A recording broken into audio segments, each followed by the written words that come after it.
We're recording. Thank you. Good evening, everyone.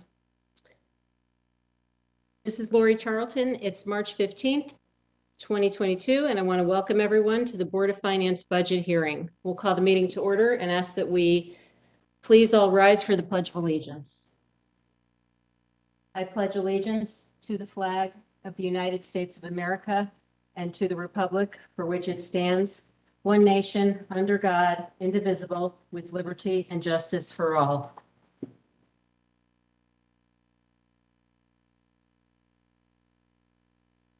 Good evening again. To the members of the public, this is the second in a series of hearings for the fiscal 22-23 budget that will take place throughout the month in advance of our vote on March 31st. Each night of the hearings is devoted to different departments or topics related to the budget, and tonight our focus is the budget for Fairfield Public Schools. I want to reiterate something I said to kick off our first budget hearing.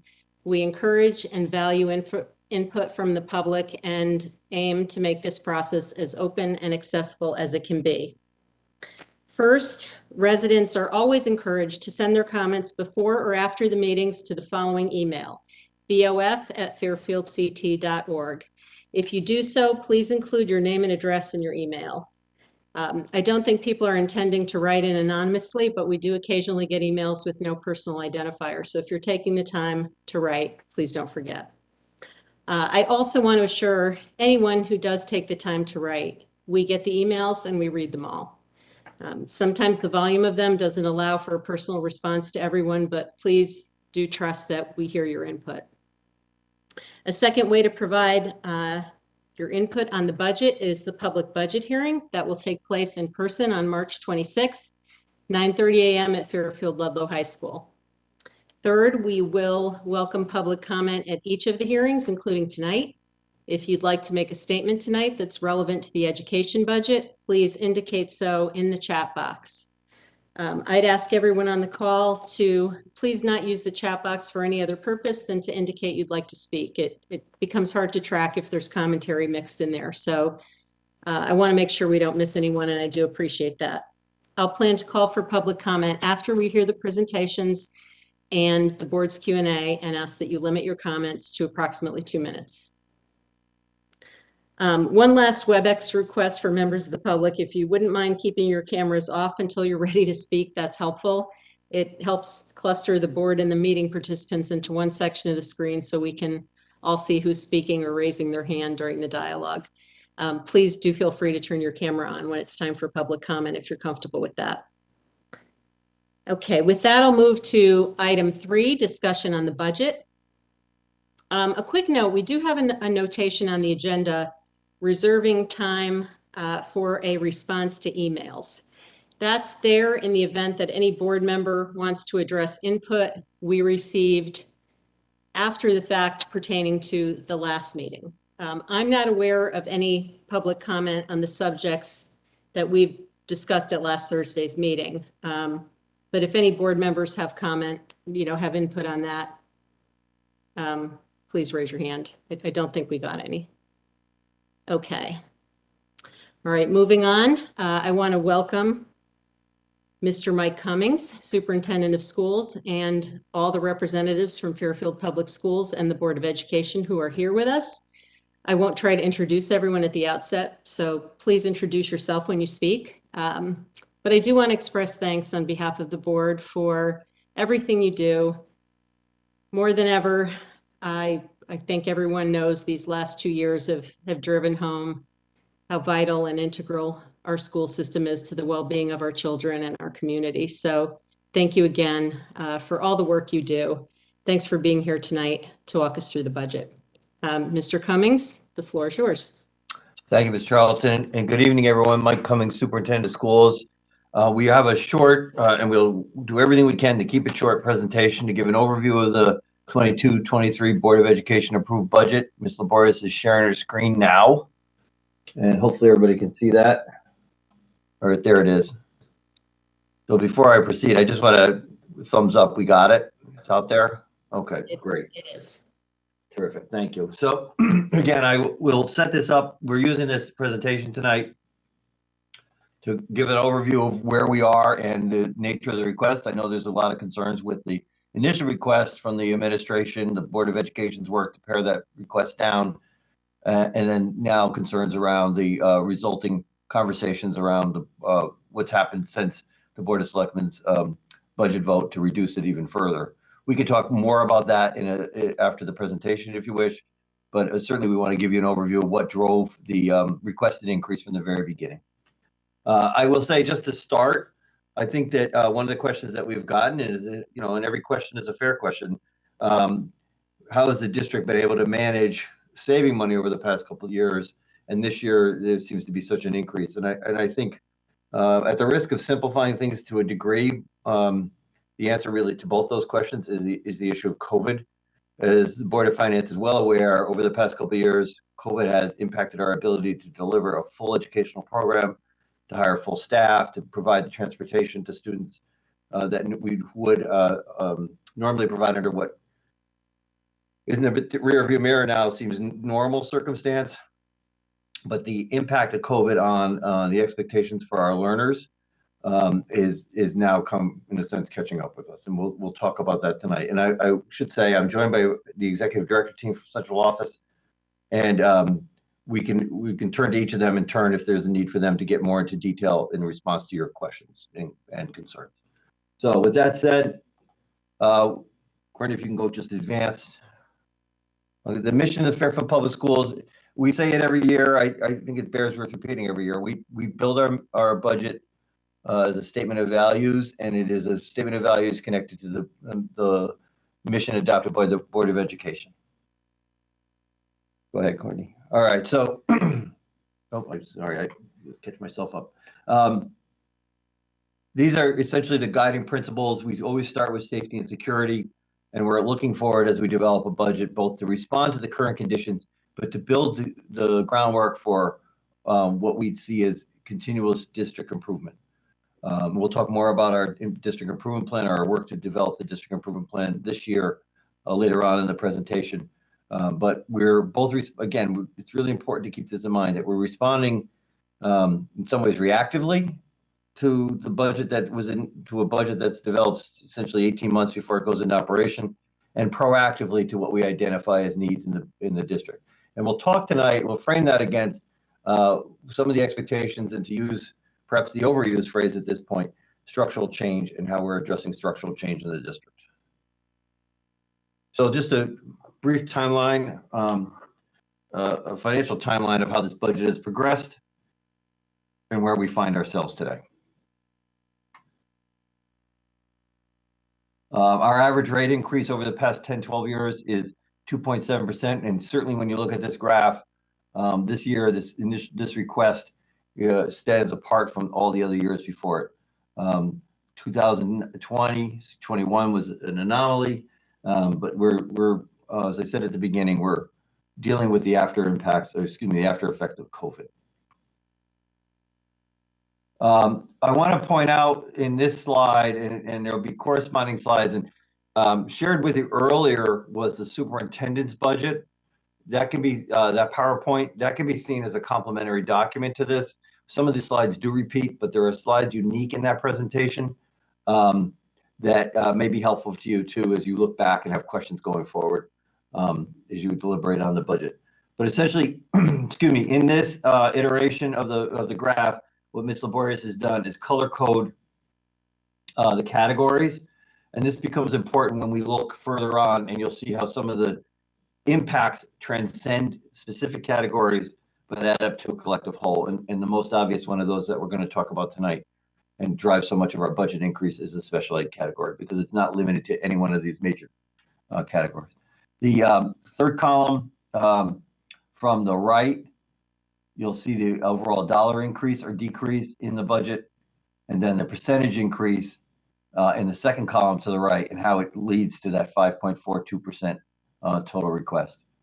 So you can see jumping right out is instructional services, which is largely driven by special education, contracted services, which is largely driven by special education, and tuition.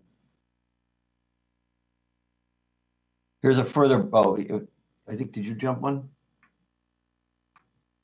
Yeah, there you go. Here's a further breakout, and you'll see again, if you go back to that yellow instructional services, you'll see it broken out on this chart in two different places. The pupil personnel services, which is a 0.67% of our requested increase. And then in instructional services, you'll see some of that as well. But instructional services, that 0.02% is everything else. It's the supplies and materials in the district, at the district level and at the building level. The stuff that, the stuff that impacts classroom instruction. Again, the greater drivers are in salaries and benefits. And we've also dealing with, and one of the threads that's gotten lost kind of in this narrative has been the impact of operational increases in operations driven by supply chain and inflation issues. And I don't think it's premature to say that we're already worried, as I'm sure the town is, about the budgeting that went into these accounts, given the events that have since impacted all of us after the delivery of these budgets to you.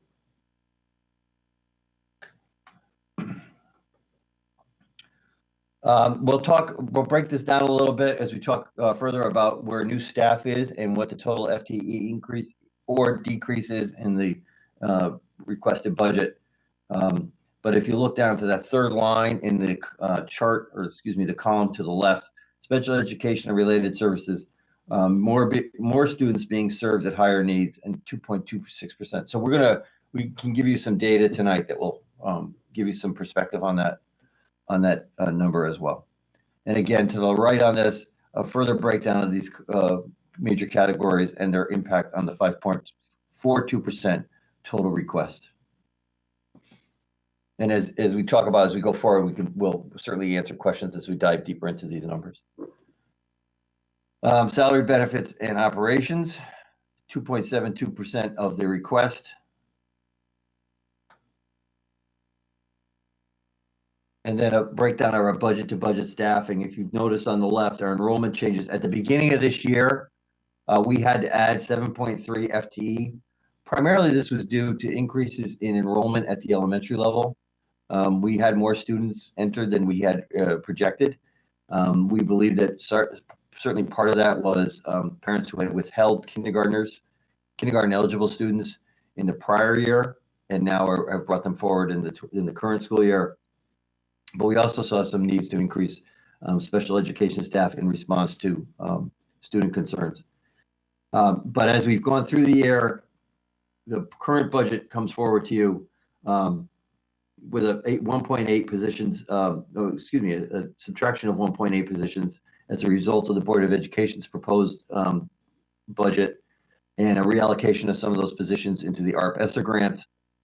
So we have a net increase when you take away the 1.8 from the ad that was put forward in the fall of 5.5 FTEs. There are some further enrollment changes that this budget reflects, the proposed budget reflects. And again, we can get into how that is working out within, particularly this year at the middle level.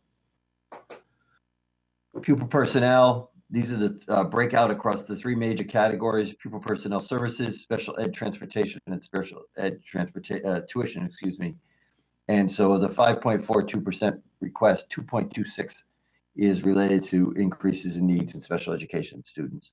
And we'll follow up here with some breakout of those numbers and why that is happening this year in particular. So this has been our trend over time of special education since fiscal year 18-19. You'll see that when you look at this, and certainly the Board of Finance is aware of this because it's a subject of pretty much all of our quarterly reviews. We've been running over budget in special education even prior to the pandemic, but certainly exacerbated by the pandemic. And we have heard you loud and clear, and for our own sake, we worked in this year's proposed budget to correct that issue and to do better forecasting of what we project to be expected costs in 22-23, and we built a budget to respond to those needs. Again, this is breaking out the special ed spending in over those years, and you'll see in blue the budget transfers that were required to meet the increases in special education funding that took place. And again, in that column to the right, our effort based on the forecasting to more correctly identify what the costs will be and to budget for them. Our enrollment and staffing trends over time, and this is a frequent question that's brought up for us. And staffing is going up while enrollment is dropping down, and it's true. And really the impact is who is the staffing? What is the staffing increase responding to? So while there's been some changes in regular ed staffing over the years, we had a further detailed slide that's available in the earlier PowerPoint that we kind of decluttered for you tonight. But there was talk, if you remember when Dr. Jones was here, the STEAM program was added, the EPS went full time. There was some additions to the instructional program, particularly at elementary in those years. The major impact on FTE and staffing in the district is response to special education. So the trend is a 24% increase in enrollment in special education. And that is driving then the staffing that's being response to that. And we're going to break out, well, one slide later. On this slide, you'll see the total, this is, statewide to look at the change in total enrollment and special education enrollment. One of the questions I believe we were asked at our last meeting with you at the quarterly was what we were seeing unique to Fairfield, or is this happening elsewhere? And based on this chart, you'll see that the numbers very, very closely mirror the changes that we're seeing in Fairfield. The changes both in the overall enrollment, in general ed enrollment, I should say, and then the change, the upward trend, rapid upward trend in special education enrollment is happening around the state. This is our special education prevalence rate. Fairfield is in the blue. Connecticut is in the black. And you'll see that while both are increasing, Fairfield is starting now to catch up with the prevalence rate that is been increasing throughout the state. So this is an issue that is impacting all of us. And I say that, I want to be really clear. I say that not as a reason to excuse, to make excuses, because it's something that we have to be better at. And our budget includes initiatives to get better at this issue. But it is part of a rising trend. And as I said at the beginning, certainly part of our budget is being reactive. This is very much a reactive part of our proposed budget. This is we've shared a slide like this with you before, and I think it's a slide that's an important reminder of the efforts, the needs of students that we're responding to. Again, this is a breakout of disability by category. So oftentimes we've dealt with the idea of the special ed student who requires perhaps some extra tutoring, right? A resource room type of approach, some push and support to the classroom. But if you take a look at what is happening in the district, the higher needs students, the students who require more time, more services, more staff, are the categories that are truly really increasing. So when you look at something like dyslexia, which is identified in red here, issues around emotional disturbance, other health impairment, these are the issues that we're seeing the greatest increases are, and these are the issues that the student issues and concerns that require the greatest allotment of resources. So there's, in a way, while the number goes up, the number of identified student goes up, again, the category of disability plays a crucial piece in the allocation of funds or the request for funding, and a disproportionate amount of dollars are spent on fewer students identified for special education because of those high needs that those students have. Now, let's talk about what we would refer to as a structural change and a proactive measure in the Early Literacy Academy. Excuse me, in the 22-23 budget, and that's the Early Literacy Academy. We did, with your support this year, institute an Early Literacy Academy at McKinley School. It has, as you can see on the chart, 7 students. We're seeing a great deal of success. These are students who, if we weren't doing anything about it, potentially wind up outplaced in a private school with private school tuition. We're paying transportation. We're and their education is beyond our control. So this year we instituted a practice of this Early Literacy Academy at McKinley to identify these students within house, support them in-house, and work to forestall outplacement by keeping those students and helping them become successful in Fairfield Public Schools. We've seen enough success at this that we've proposed to the Board of Education, and they've adopted in the budget before you, that we would like to add another class to do this as well. We want to double the population. We are working to reassign staff from existing, use existing FTE to essentially staff this program, so that it doesn't come at a cost to the district in terms of additional staff, but hopefully we also believe that this will in time save the district money. I also want to point out, and what doesn't make the chart, is that in addition to this work, we're expending funds in professional learning for our kindergarten, grade 1, grade 2, our elementary language arts specialists, and our building administrators to better serve students in core classes in every elementary class with the literacy, the identification of literacy needs earlier and better response at the classroom level. So we're not only relying on a small program to address the most severe dyslexic needs, but a core blanket approach to address the needs of all learners across the district and improve their reading comprehension.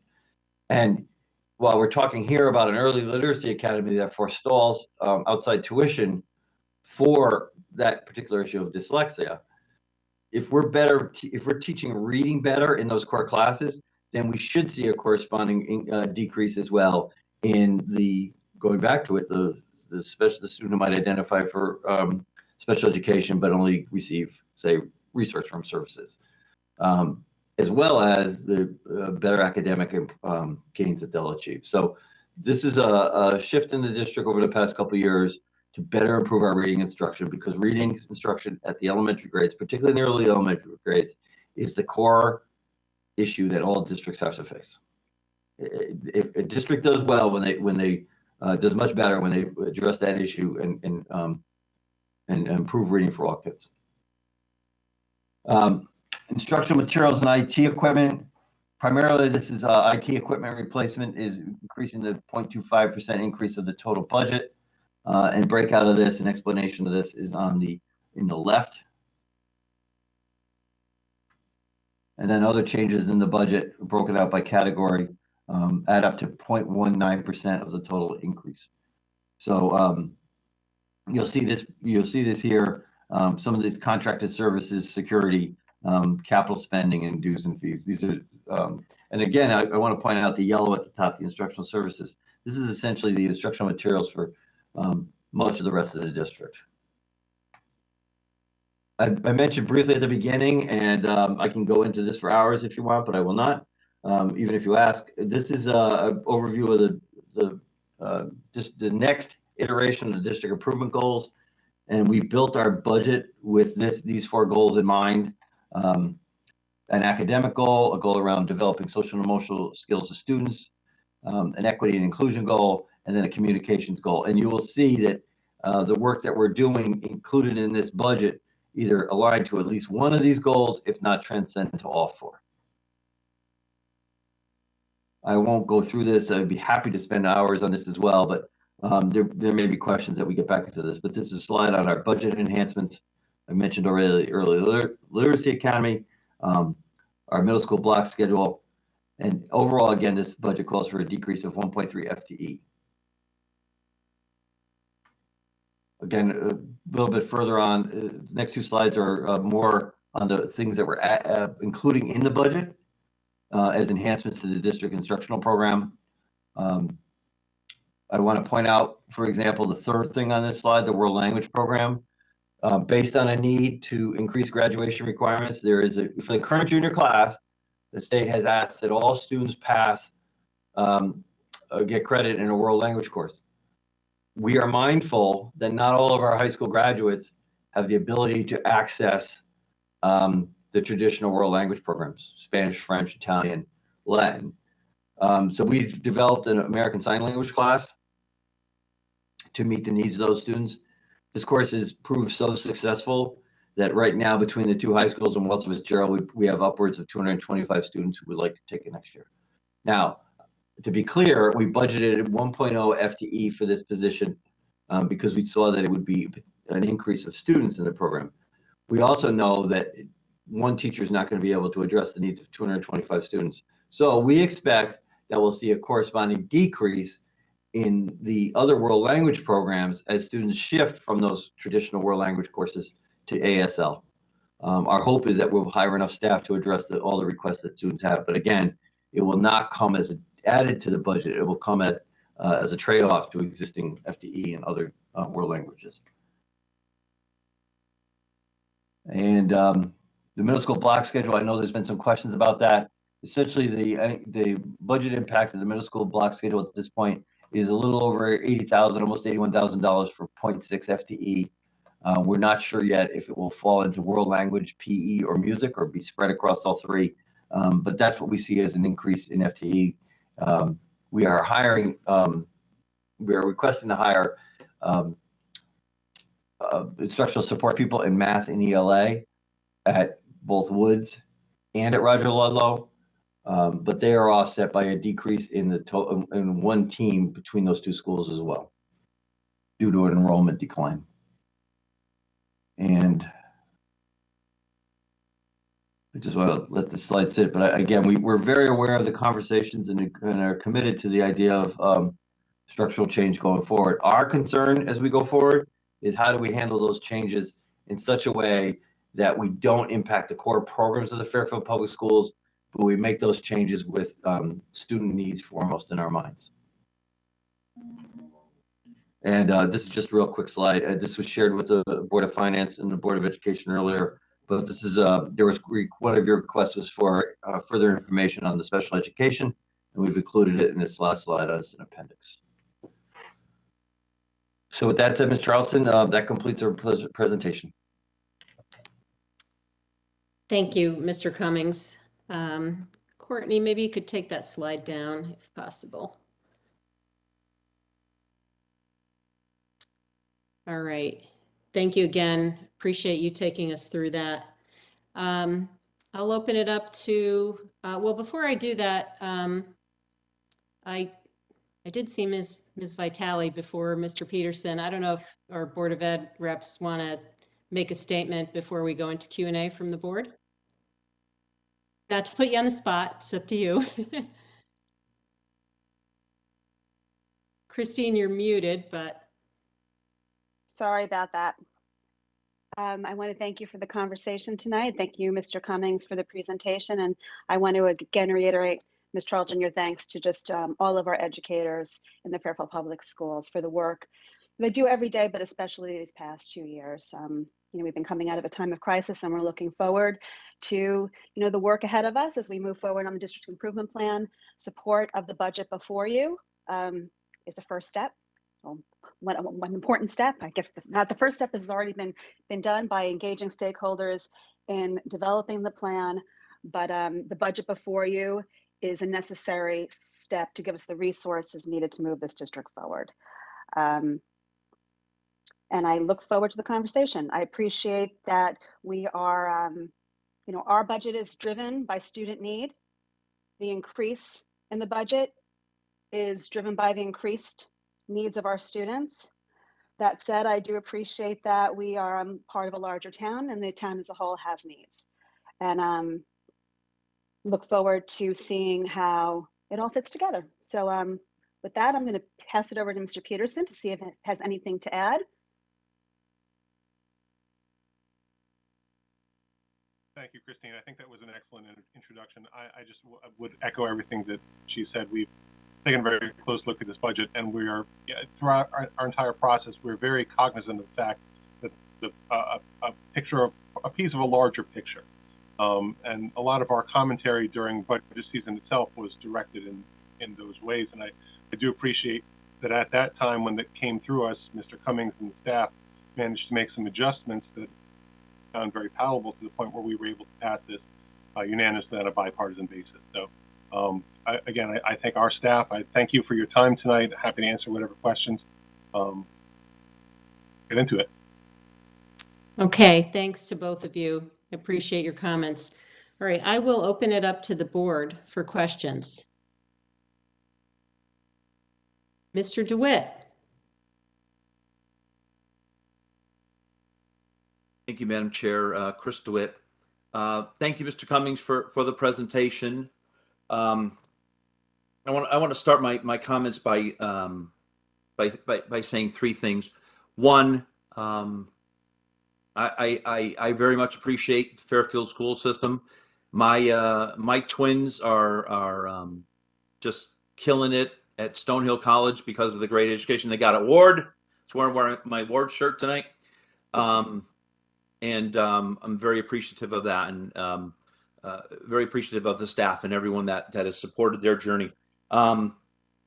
Second, I'm very much aware that the Board of Ed is 2/3 of this big pie of budget we call the town of Fairfield, and that there's another third that we have to consider. So for all the people who have sent us emails and thoughts, I hope you listen to the rest of the budget hearings, because just listening on one night doesn't give you the whole picture, right? You're going to get 2/3 of the picture tonight, but we're going to be talking about police and fire and all those other Department of Public Works and all those other things. So, please, that's my public service announcement. Please watch the other budget hearings and understand the challenges that, that the first select woman and frankly, our board has, all together. And then last, I think I speak for my colleagues, but I'll just speak for myself right now.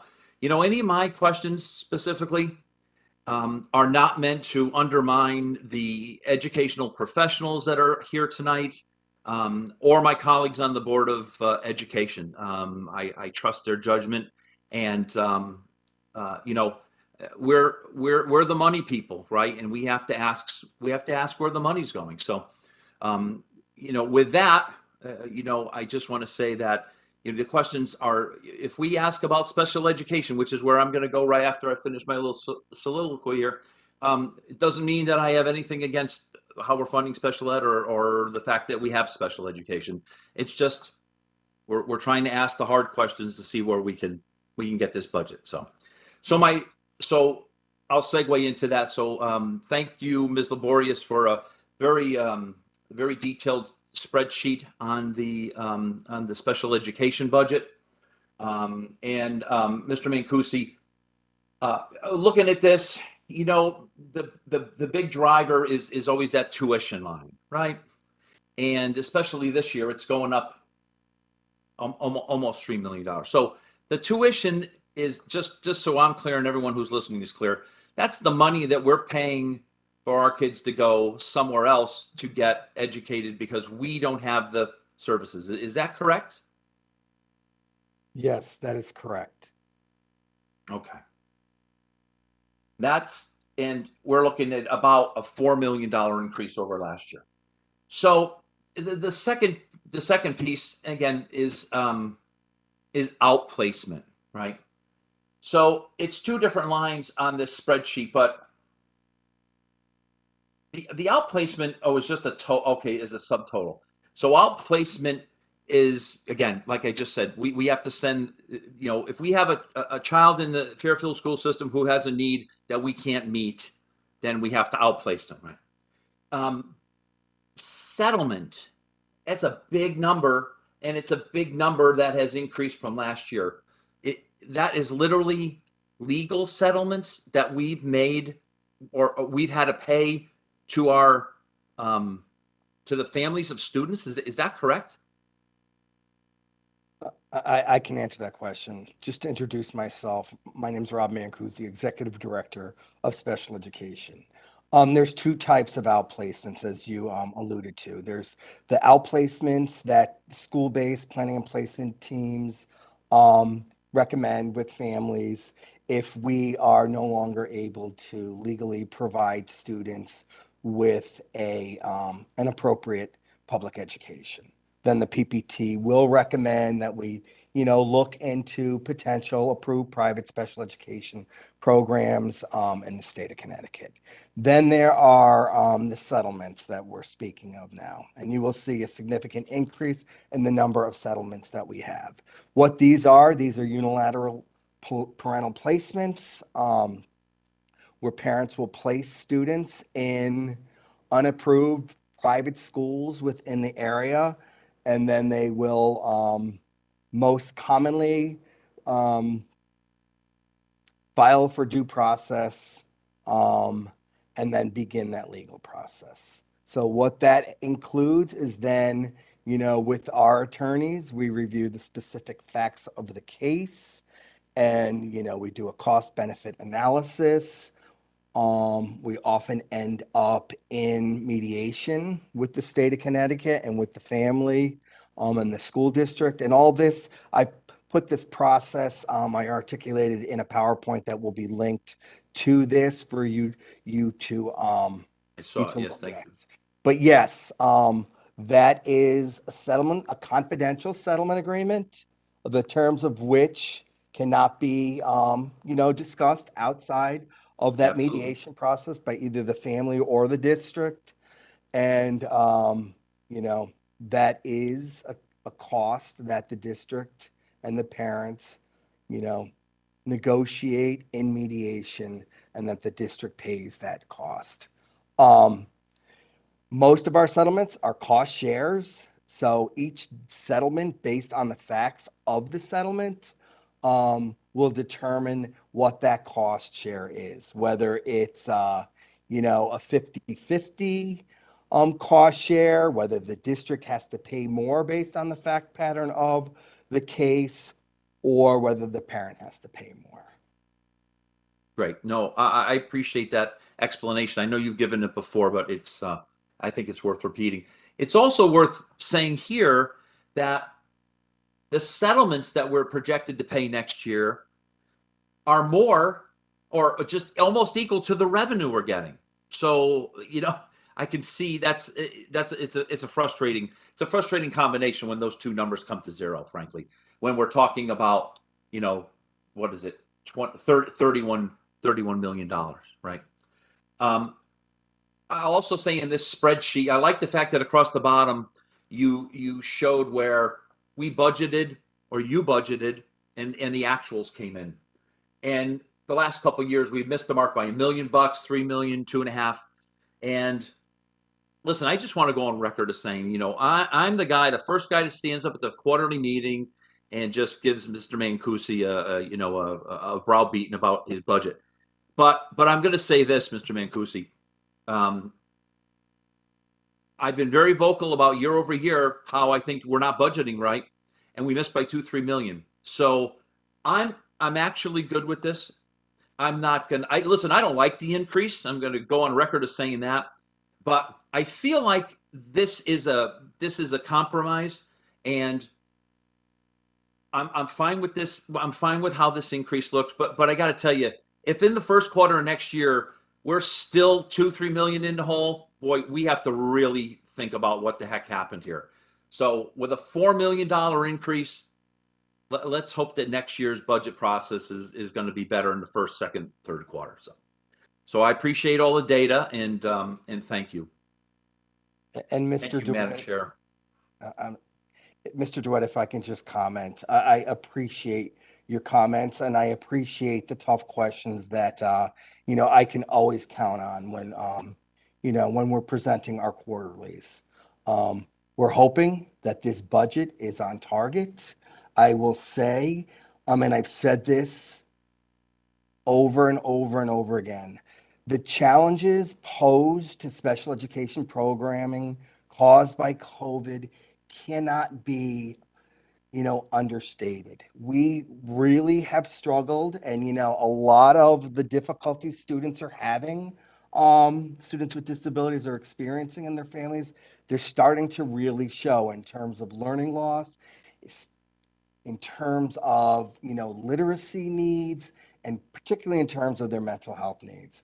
Additionally, we've had significant challenges, and we continue to have significant challenges in staffing particularly with paras, with speech pathologists, in some cases with special ed teachers, and we've had to contract for those staff with, private agencies at a higher cost, just because the pool of candidates is so depleted during COVID.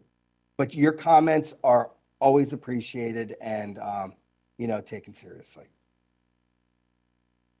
Okay, all right. Thank you, Mr. DeWitt, for your questions. Thank you, Mr. Mancusi. Other questions from the board? Ms. Marmion. Thank you. And I'd also like to echo what Mr. DeWitt said, that I appreciate the budgeting kind of, I'm going to say perhaps more realistically getting out of this, given the end of the past couple of years. My question is going back to something last Board of Ed Superintendent's report meeting, when there was a discussion on the middle school block program, or blocking program, I'm going to call it, which is, I know you've said that we're going to go up, 0.6 of a FTE to incorporate this, but there was some discussion that this program would be delayed. Maybe it wouldn't be implemented next year, it would be implemented the following year. Did I misunderstand that, or what kind of impact is that going to have on the budget for next year? I think that the confusion probably arises from the fact that one of the elements that we initially proposed in the middle school block schedule, which was an intervention period, we've decided to delay that for a year. So, and to be really clear, that was a period that we were building into the existing periods, and the teachers were going to do interventions in the classroom. We've decided to wait on that because we felt that after speaking with the staff, the lift of moving to the longer block and the rotation was, and really how the instruction will change as a result of that, was what we had to prioritize. But I think some of the confusion has resulted because we delayed the intervention period, but we're still asking for the interventionists. And if we hadn't changed the middle school schedule at all, quite honestly, that we've seen a need for increased support at Woods and Roger Ludlow. Tomlinson Middle School has had this support in place for a number of years. It's also a smaller school. The size of those two schools and the fact that these needs have shown up over the past couple of years, that's driving the need for the interventionist. So the interventionist will work within the existing, the proposed block schedule, but there won't be an intervention period, if that's helpful. If that's helpful, thank you for that clarification. The other question I have, and again, it came up at your recent meeting, was, and it was more directed towards some of the capital projects, but it may have relevance to your budget next year. I'm not sure. That's my question, basically, which is there was concern about delays working with the town's purchasing department in terms of, I don't know, moving things forward. The example given was the Roger Ludlow roof that this board had approved finances for. And there was some discussion over whether or not purchasing would be taken, would go back to the central office. In other words, separate the purchasing departments, have your own purchasing department. I don't know what the process for working that through is, but my question is more budget related in that, does the central office have the capacity, if that change was made, to handle that from a staff and professional services standpoint, or would that impact the budget for next year? I want to address to your question. I will answer that, but I also want to address your question about the delays and impact on costs. I don't think that we're putting forward that any delays have a direct relation to costs. I think all of us are feeling that that we can't move fast enough on any project, whether it's a capital project in the town or want to do some yard work. I mean, everything is costing, raising prices between you come up with the idea and you drive to the store. So I think that we're concerned about that impact more than anything that would be related to the purchasing process through the town. We do believe when we essentially send purchases and requisitions to the town for final approval, we have a vetting process here. We have people who engage and do the bidding and do the RFPs, everything that's necessary and needed to do. We have people who do that. So if there, and I know that this is a much bigger discussion than tonight, but if there was ever a decision that that's something that the Board of Education, the Fairfield Public Schools should take on, we do feel we could take that on without impact on staffing, because we have staff doing it now. Okay, that's helpful. Thank you. And then just one other comment, kind of, or what I'd like somebody to comment on is Point of information, Madam Chairwoman. I'm sorry, Mr. Walsh? On point of information, I'm just trying to question whether, are you asking us to address stuff one time? Like when Ms. Marmion asked something, if there's a follow-up question that one of our board members have, do you want to address it there? Or should we address it like in an hour, maybe when I go, and we'll just bring it up again? So I don't know how you want to handle it. So I'm just asking for a point of clarification from the chair on that. Thank you. I think it might be, I'm not sure how, what the easiest way to manage it is in terms of figuring out what everyone wants to ask when they, what questions they want to ask when they ask to be recognized. I do think it might be helpful, Mr. Walsh, if you have a follow-up question to something Ms. Marmion's just asked, or yeah, that's the reason I'm trying to keep it efficient, but I also don't want to interrupt her flow. If she wants to keep going, I'm perfectly fine to make a note. Interrupt my flow, because Okay. my next question is unrelated. Okay.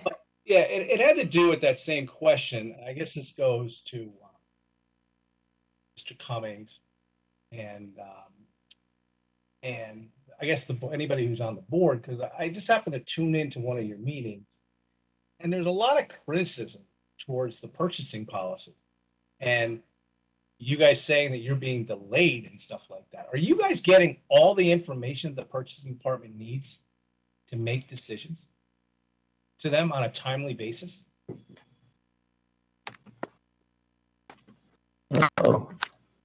Because there seemed to be a lot of criticism, and you guys, a lot of finger pointing going on at that meeting. And it was very disconcerting, to be quite honest with you. So I don't know where it's going. I've started asking some questions about it, and are all of the information, every piece of document that they need to make a decision on your stuff, being delivered to them? Or are they having to follow up with your central administration and others? So I don't know about everyone else. I see Mr. Cummings is not coming through clearly here. And I don't know if we have a good connection with him at the moment to answer that. I'll walk down. Okay.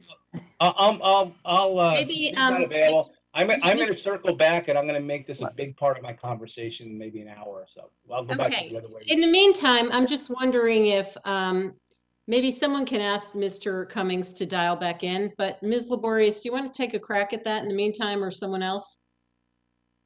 I can say I do believe we have a good working relationship with the town, with Mr. Bremer and with Mr. Foley and their staff. I think Mike's back. Oh, Mr. Cummings, okay. And I look forward to working with them collaboratively going forward. We did have concerns about a few projects that were being held up, and we brought that to the Finance Committee's attention as a result, related to items that had been pending for a long time, and we felt as though we provided sufficient information. And so, we believe that proactively we can work with the town on the solution going forward. Ms. Laborious, you were at that meeting. I saw you on TV. That wasn't really a very cordial conversation, I did not think. There was a lot of finger pointing. Am I wrong with that? Did I not see the same thing you saw? You were at the meeting. I was watching on FairTV. Mr. Walsh, if I could interrupt, just as the chair of the Board of Ed's Finance Committee, it was my meeting and it was my agenda. It was a topic that Superintendent Cummings had raised to me and wanted to take an opportunity to get information out to the board, to our board, about some challenges that they felt that they were having. It's not uncommon for staff to want to use our subcommittees in that way. It was not a policy setting meeting. We took no votes on it. We did gather a lot of information, but I will tell you candidly that I heard a lot of detail in that meeting that I found disconcerting. I don't know. I certainly, as the chair of that meeting, was not intending to insult anybody, but I was hearing some things for the first time that I needed to get more information about. And we went down a kind of tortuous road trying to get additional information from the administration. And I think this was the first of further conversations that we've had. In fact, Tom Bremer, who I see is on this call, reached out yesterday hoping that maybe we could come up with some collaborative meeting between the Madam Chair, can I call a point of order? Go ahead, please. With all due respect, we've got a long agenda, and I don't know how this conversation relates specifically to the budget request, and I think all of this is important to talk about, but this sounds more like policy and procedure and around the relationship with purchasing, but that I don't know that it's appropriate for tonight. Well, with all due respect to Mr. Curley, he was on when Ms. Marmion just asked the same type of question. So I was just kind of following up on it, like I asked you whether I should do then or at another time. So I don't see how my question is any different than her question. Understood. And I just like it to be a fair process here. Understood, Mr. Walsh. I'm gonna, and I think these are important questions. As you know, I sit on the Purchasing Policy Committee with Mr. DeWitt and Mr. Stark. I would agree with, I don't know who said it, but I think this is a bigger issue and it deserves a conversation. And I think that when we have the conversation, it should be with representatives from central office and the town in the same room. We've talked about doing that. We just don't have it on the calendar yet. I don't think it relates to this budget particularly, so maybe we can move on. And again, I think we should take it up at the appropriate time because everything I've heard from both sides is that there are some struggles getting this process to work, and it does result in delays, which means costs and distraction to other business that has to be done. So we will talk about it, but maybe we can move on from this point right now. All right, and I'm fine with that, Madam Chairwoman. It's just like when Ms. Marmion asked the same type of question, I would appreciate if you would interrupt her and say the same exact thing. Yeah, I hear you. And we keep this 100% fair, right down the middle. Okay, let's, this is a good reminder for everyone. And again, I'm not criticizing anybody for asking anything because I know that sometimes things related to the budget can be loosely defined. A lot of things can impact the budget, but we all know we were here until midnight, past midnight last week. I don't think anybody wants to do that again. So for all of us, let's make sure that we are sticking to the subject matter, which is the budget. So point taken. Ms. Marmion, I'm going to just revert back to you. I know you had another question that you said was on a different topic. Do you want to raise that now? Sure, and it's not specifically on a budget line.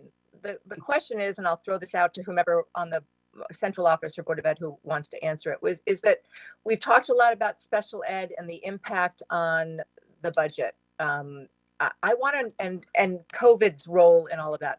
I'm interested in hearing more generally, perhaps, the impact of the past 2 years with COVID and some of the flow throughs into this year's budget. For example, what things we talked about learning loss.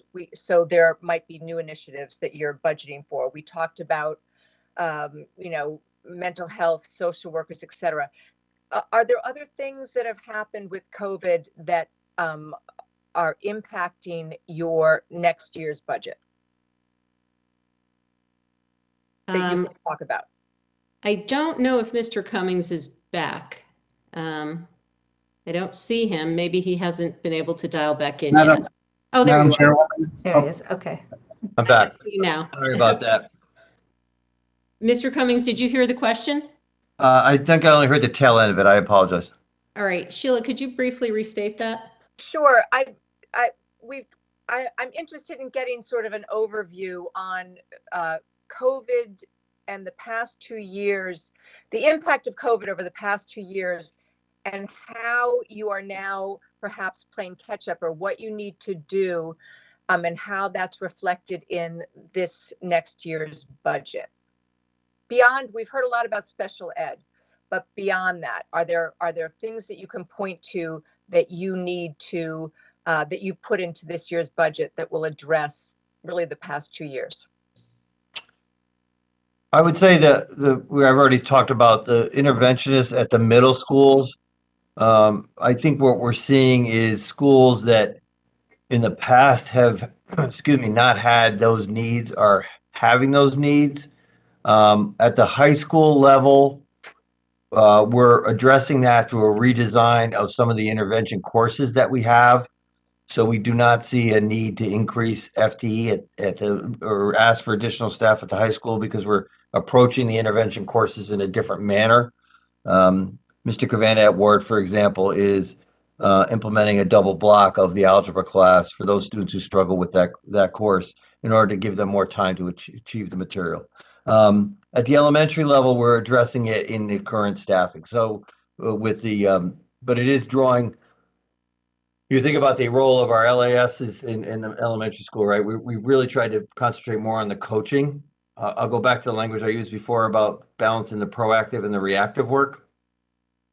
I think right now we're in a place where we know we have to prioritize the reactive, but we're also very conscious of the fact, and we're always conscious of the fact that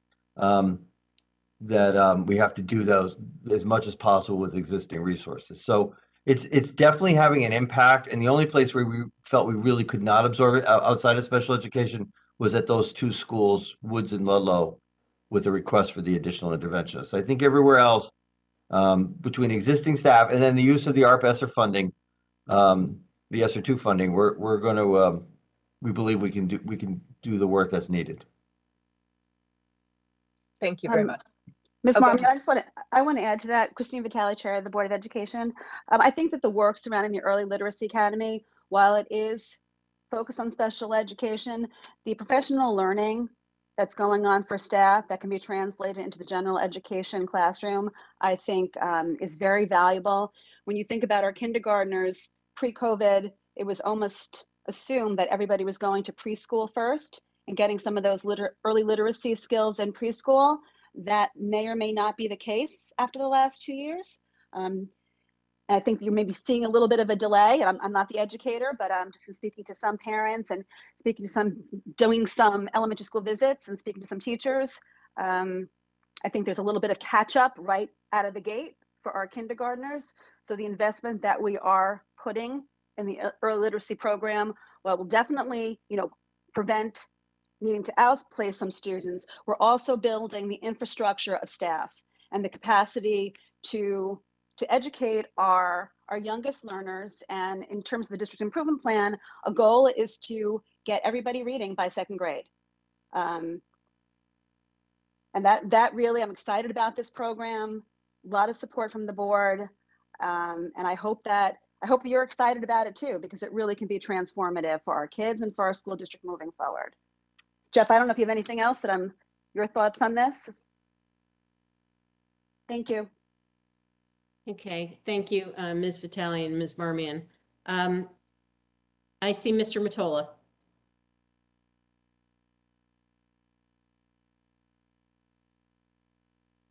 Okay, thank you, everyone. Can you hear me okay? Yes. So,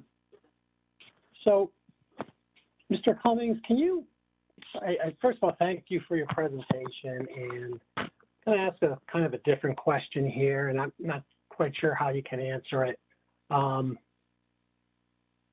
we've had past presentations, I think even since you've been a superintendent and other superintendents, there's been a focus on our budget presentations on what we're doing successfully in our school system. And I didn't hear that tonight at all. And maybe I'm not saying we're not having successes, so don't get me wrong. Right, and maybe it's because there's been so many challenges over the last 2 years with COVID, but can you talk a little bit about things that, how are students still taking AP classes? What's the amount of students taking AP classes, honors classes? How have our test scores been over the last couple of years? Those types of things. It seems like our focus has been and this budget particularly on very important things. Don't get me wrong, but I think the public needs to understand that, and I hope this is true, and I think it's true. I mean, Mr. DeWitt talked about it. There's hopefully they're getting a bang for the buck with respect to their education. So can you talk about that for a few minutes?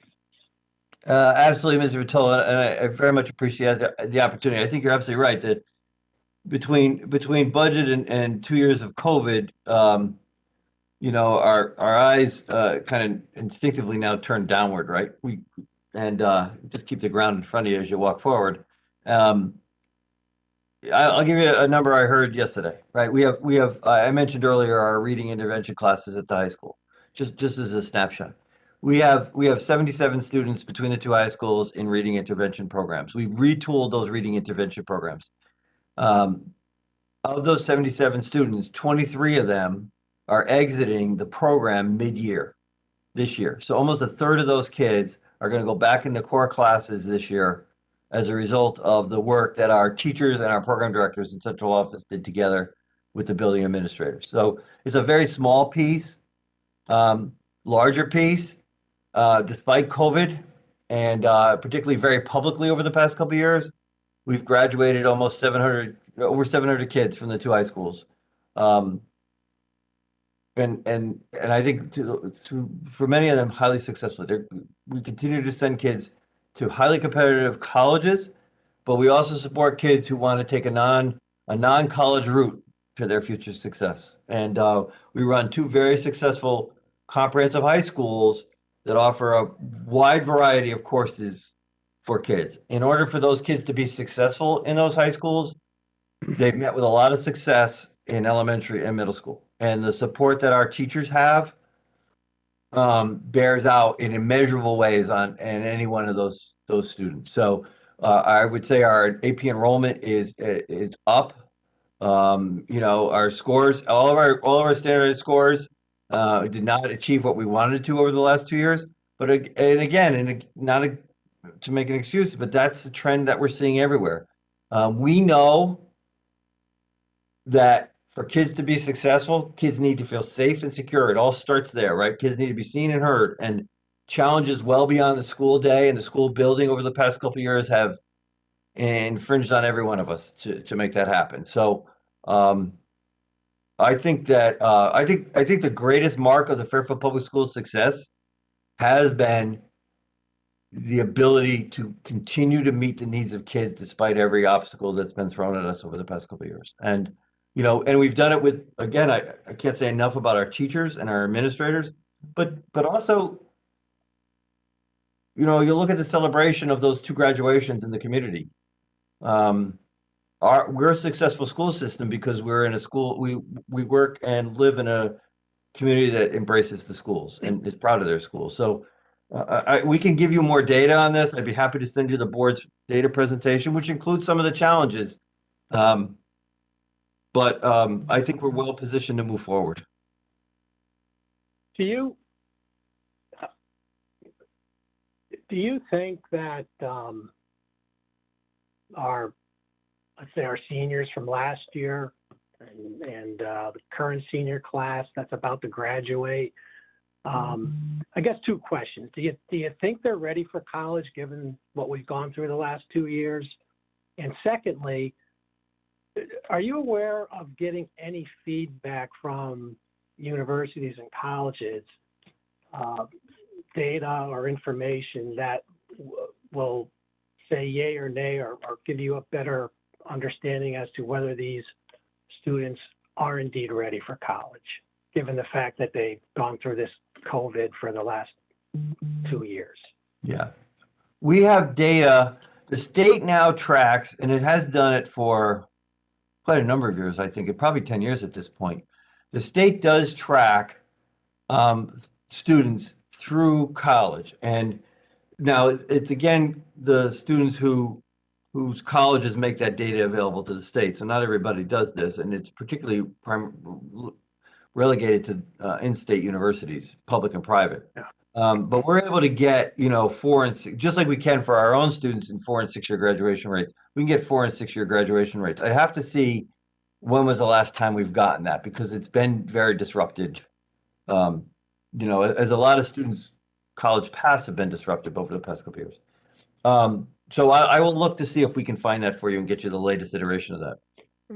But I would say that I think the colleges, and I'm going through this myself because I have a senior at home right now, and we're going through the college final process. What we're hearing from counselors and what we're being reported back to us is I think that the colleges have smoothed the on-ramp as well.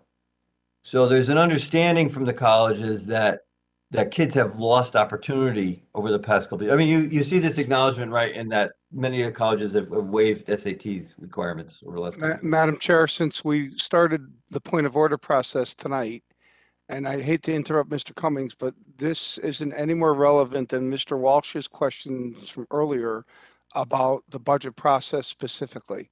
I appreciate everything the Board of Ed has done and is doing for students and programming, and yet this has suddenly turned into a Board of Ed meeting. So if I could, I'd like to have us go back to the budget.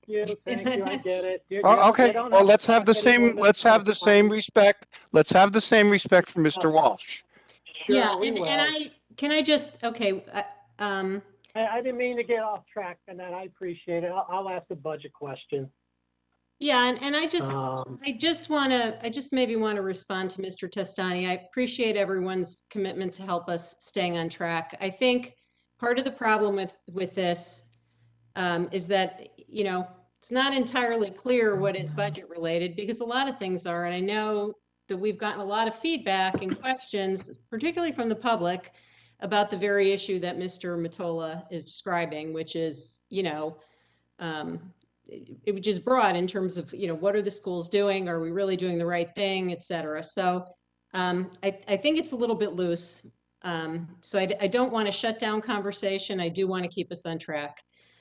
So let's just be patient with each other. Mr. Mottola, if you've got your answer, do you want to move on? I'm fine with it. A few more questions.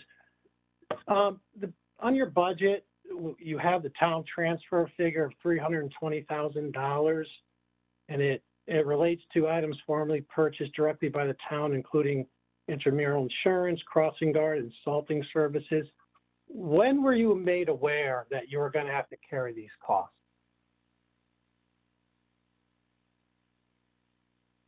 I don't know, Mr. Papa George or Ms. Labaris, do you have that data? It was sometime in the fall. Okay. Was in the fall. I don't have the date. So those costs were All right. built into your budget, in other words. That's correct. Okay. All right. Yeah, I know we've had some questions on how that affects the comparability of the numbers and the increases year over year, but that's helpful. So it wasn't as though that was a change that was added to your budget that you did not budget for. Okay. Mr. Mottola, did you have another question? Yeah, I have a couple more, so I'll look real quickly here.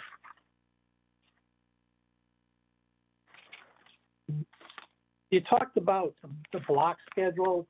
Does that just pertain to 7th and 8th graders, or are 6th graders part of that too? It's also for grade 6.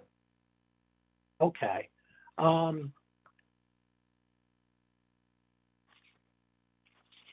Looking at my notes real quick here.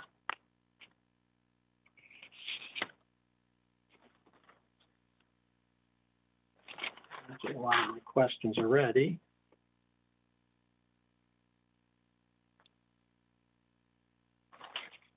On you made this proposed budget reduction list public, I guess, a few days ago, and one of the items you list is a consolidate grade 7 and 8 teams at Roger Little Middle School and Fairfield Woods Middle School. And there's a significant savings by doing that at $690,000. I have a note in my box here. is there something wrong with respect to doing something like that? I mean, what's the downside of doing that? The downside of doing this would be that you essentially at both grades, and we're, we're doing this right now. We're proposing this in our, it's in our proposed budget that we do this for grade 6. The issue that we have with it, though, the concern that we'd have with it, and that we're working to address through the scheduling, is that there's 2 ways to approach it. One would be that there's a team of teachers that split their time essentially between the 2 middle schools, between Woods and Roger Ludlow. The other possibility would be that you'd identify, and if you were to just look at grade 7 and 8, for example, you could identify a team of teachers, 4 teachers at each school, and they would have a split team. They would have 2 sections of 7th grade, 2 sections of 8th grade. So there's ways to approach this in a couple of different ways.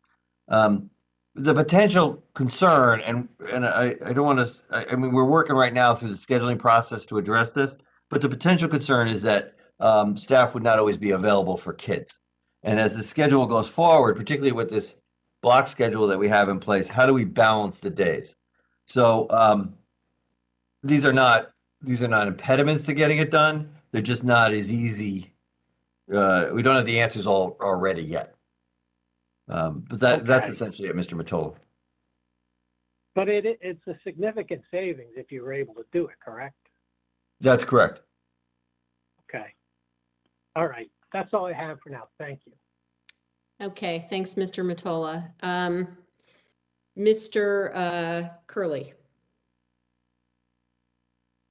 Yes, thank you, Madam Chair. And thank you, Mr. Cummings, for your presentation and being here tonight, along with all of your staff and the work that went into your budget submission.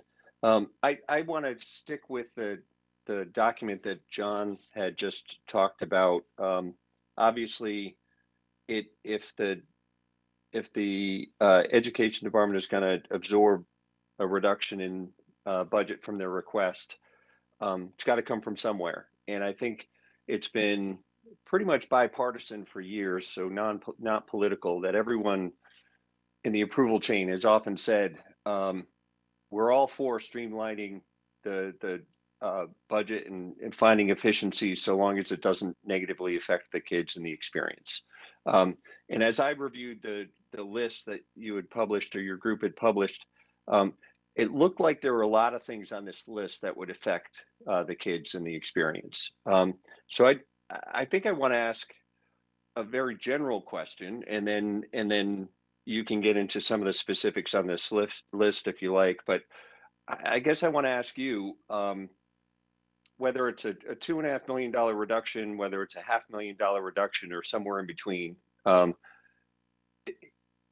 is there a way for your group to find efficiencies that won't affect the kids' experience and the learning experience? Like I don't know if you want to go through this list specifically, but I'm curious to get your take kind of from the 30,000 foot level as to where there might be room for budget reductions that won't affect the kids' experience. Or maybe that's not the case, and if so, please tell us. Yeah, no, I appreciate the question, and I want to say, and I say at the outset regarding this list, we put this list together in about a week. By no means should anybody think of this as the list. This was the initial pass at ideas as we went through the budget, and our attempt to kind of find specific line items, as it were, within the budget that would address the needs of a $2.5 million cut. And as we've talked about it, and as you can see on the list itself, just that as well as acknowledging the fact that after our budget was adopted by the Board of Education, we became aware that it's likely that our health insurance rate will actually go up, and we have an additional potential legal cost. So right now we're facing potentially a $3 million reduction on the Board of Ed adopted budget.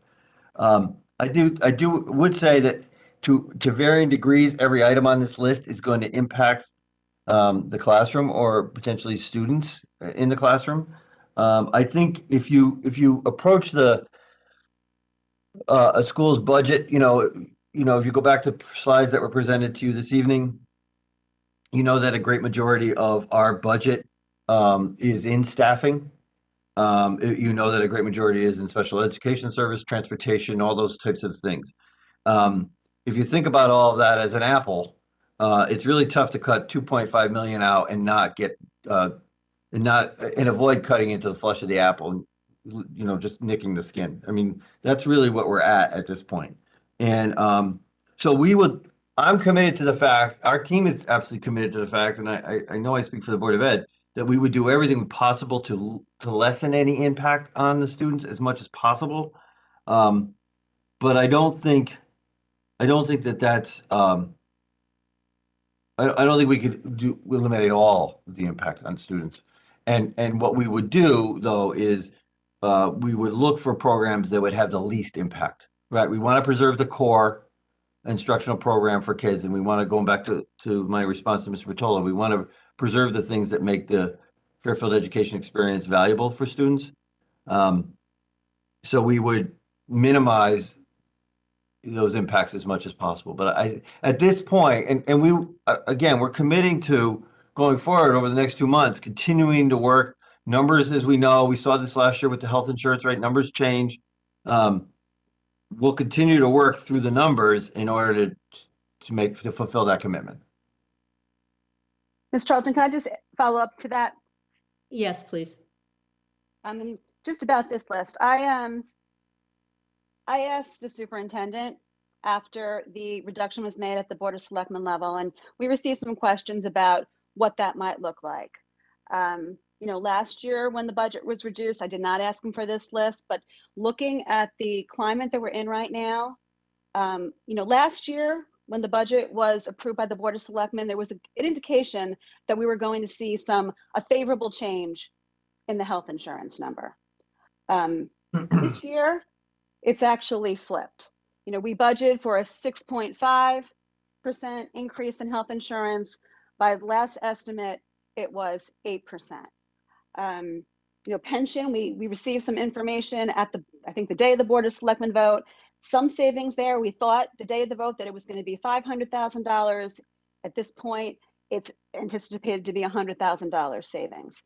The climate of what's happening in Europe right now, the impact on fuel costs, supply chain issues, looking for some good that's away from the classroom and not seeing it in the way that we did last year. Also, you know, hopefully some of the savings that we saw these past 2 years due to the pandemic, you know, things didn't get done. You know, we budgeted for professional learning. Staff was not available for that. We budgeted for substitute teachers. There wasn't availability of substitute teachers. So there were savings in some areas, savings in transportation and things that Ms. Laborious has gone through with you during the quarterly reports.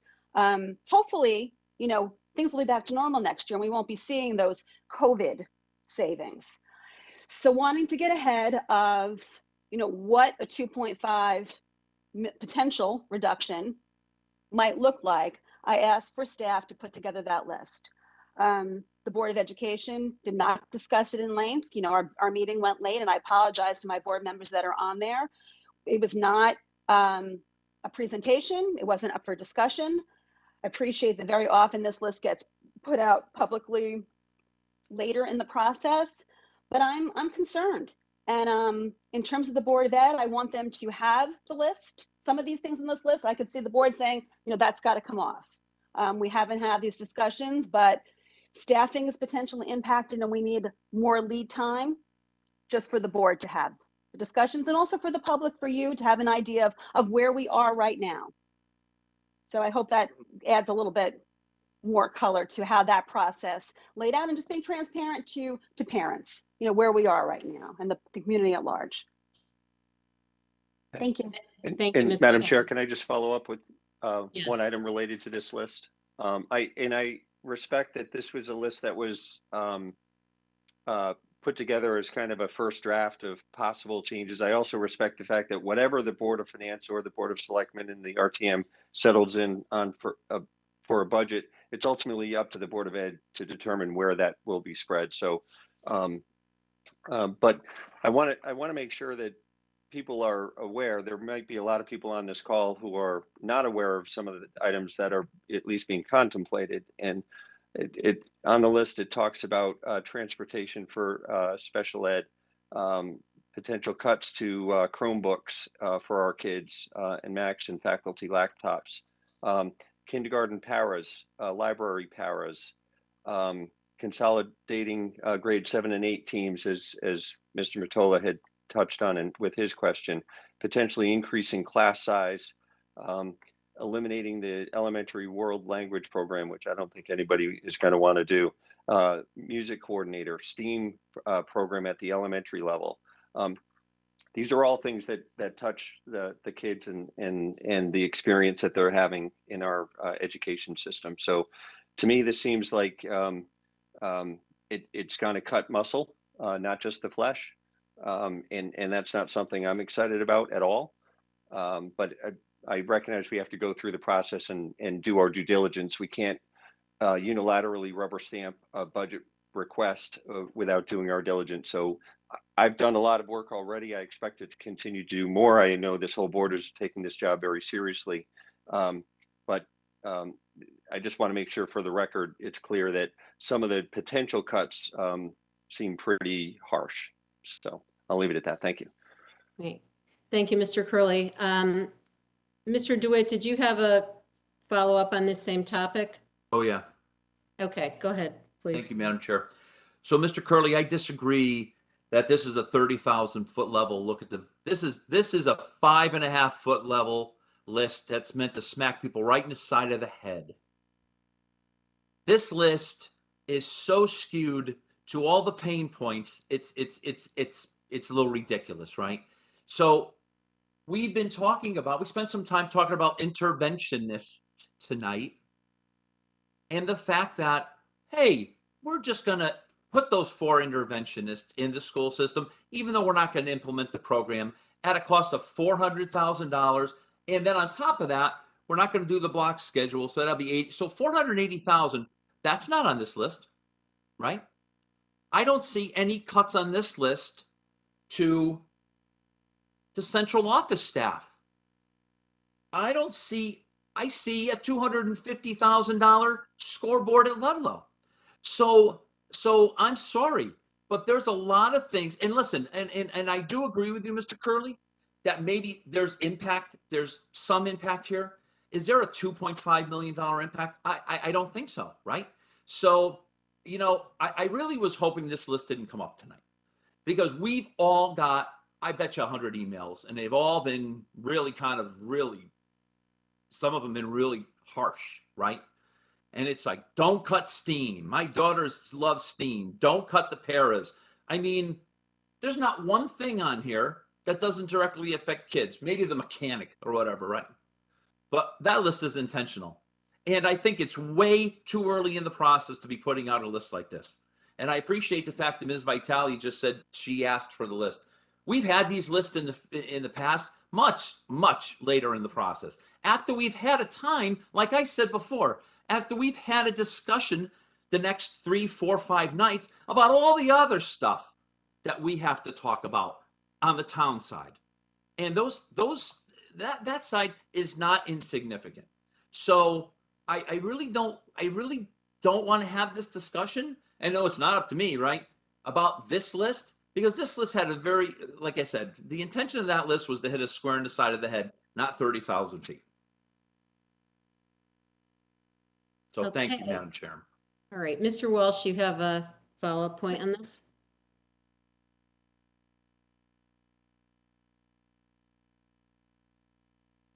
You're muted.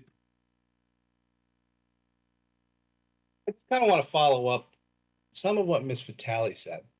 Why don't I just address that first? A lot of the pressure points you talk about are the same pressure points the town faces, the exact same ones. And the town is not going out and saying, we're going to close down a fire department station.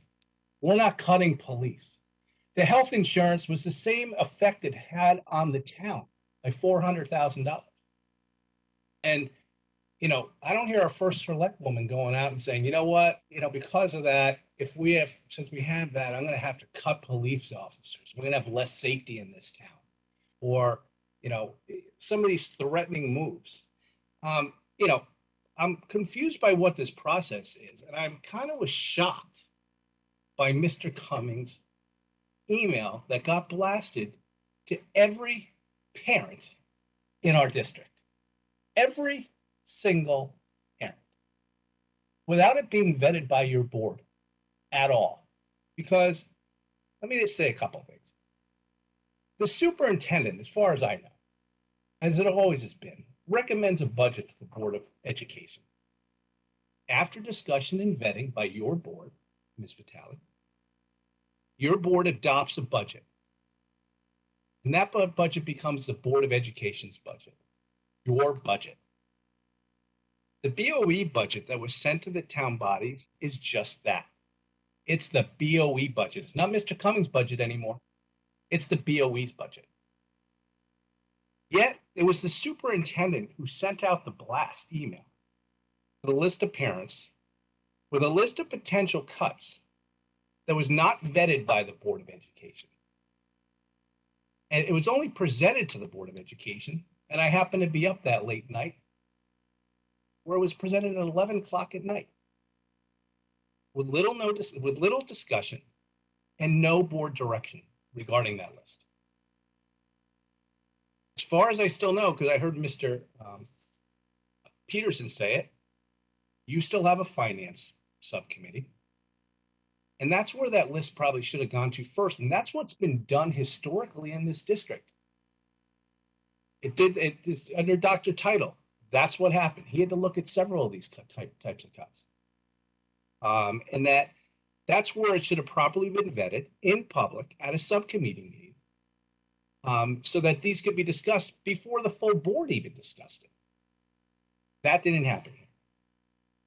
Ironically, the finance committee had a meeting the next day.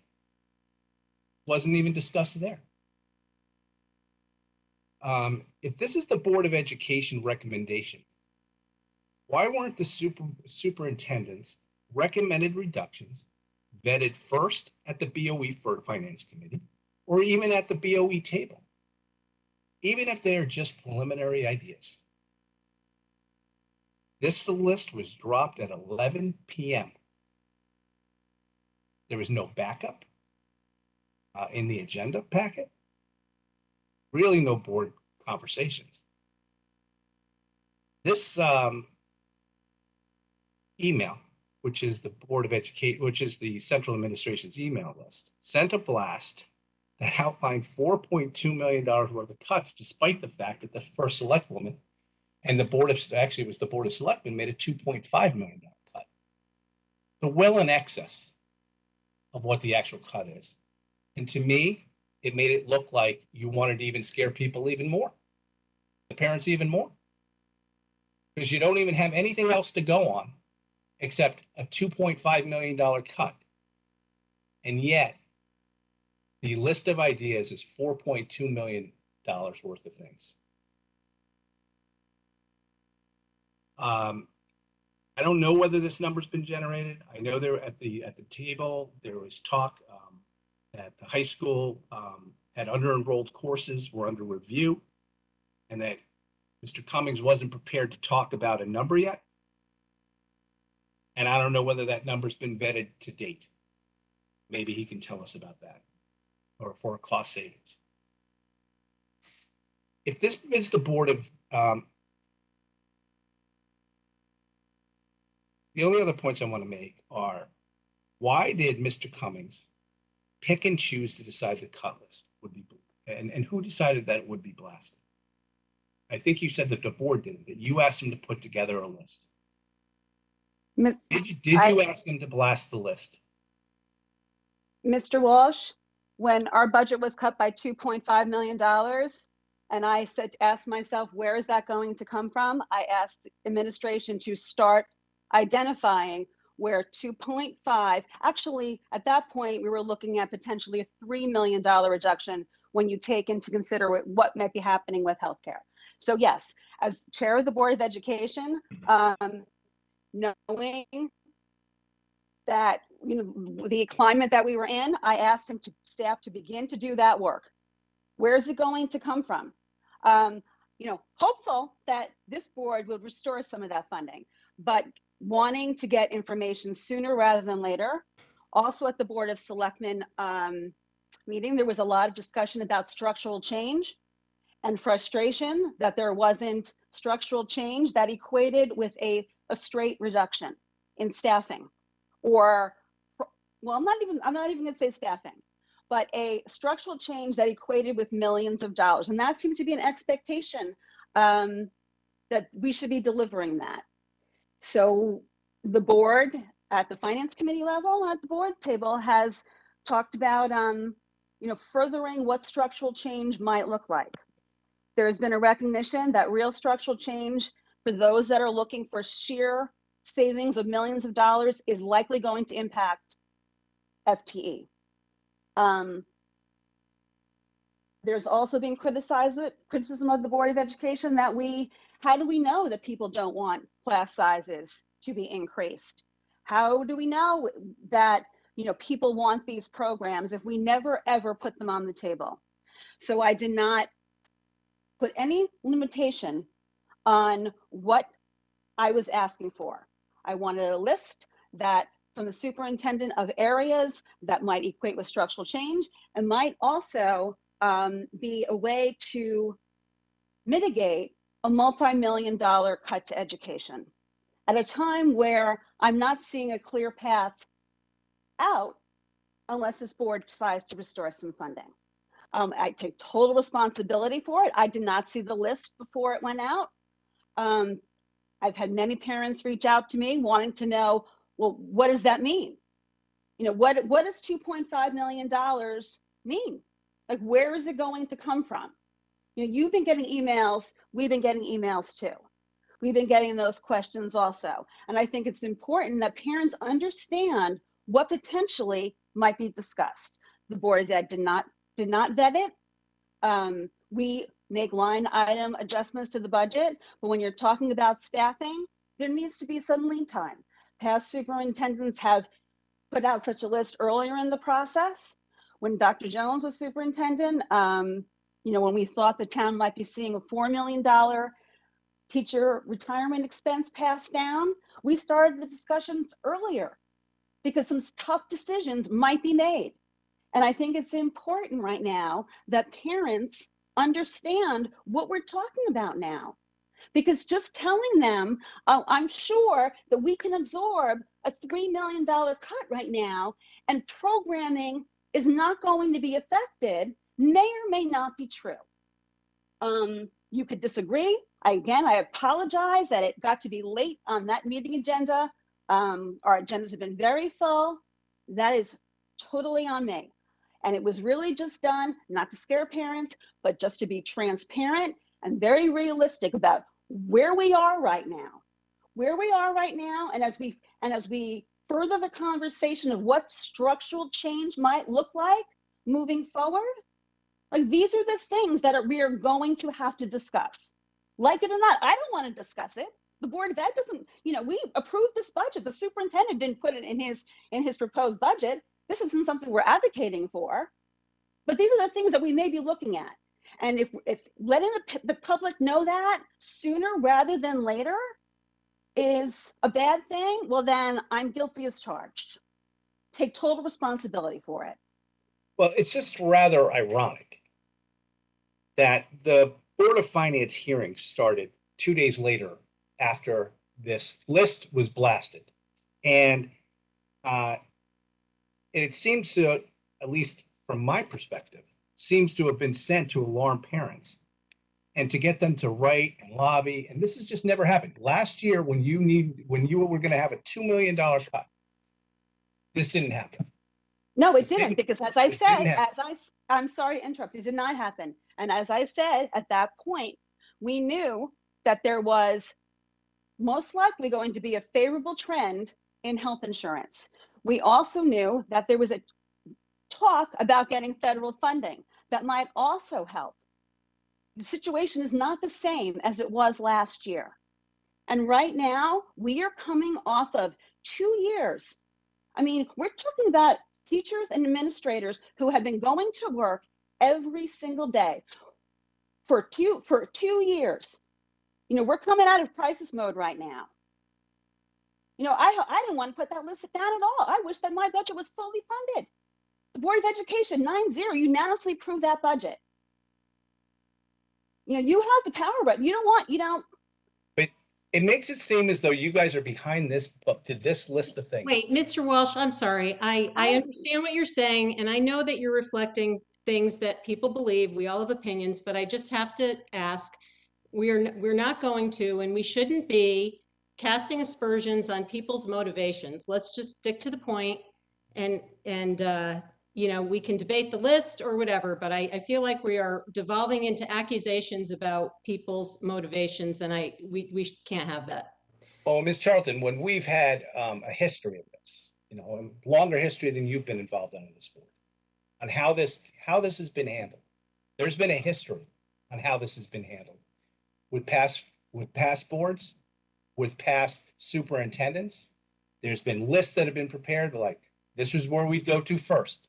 This is where we go to second. This is where we don't really want to go, but in an emergency, we have to go. But this was much later in the process. And For this to happen 2 days before our budget deliberation started, Mr. Walsh, it doesn't seem to be. Okay, I'm gonna, that's just the way our meeting schedule went. okay. You know, when the Board of Selectmen voted, when our Board of Ed meeting was, and where year was. It was not intentional. It was just when we met. Okay, I'm sorry, I want to say one thing, and then I want to stick to the subject matter without, again, making assumptions about each other's motivations. First of all, no one likes the list. Everyone hates the list. We get it. It caused a lot of anxiety among parents. I get it. I personally am not going to criticize the list being prepared. We have a lot of people, including elected officials, who are saying with great confidence that the board can absorb this budget without this budget cut without any impact to the classroom. I personally don't think that's appropriate because we have absolutely no data to make that assertion. Okay, that's just as bad on the other side.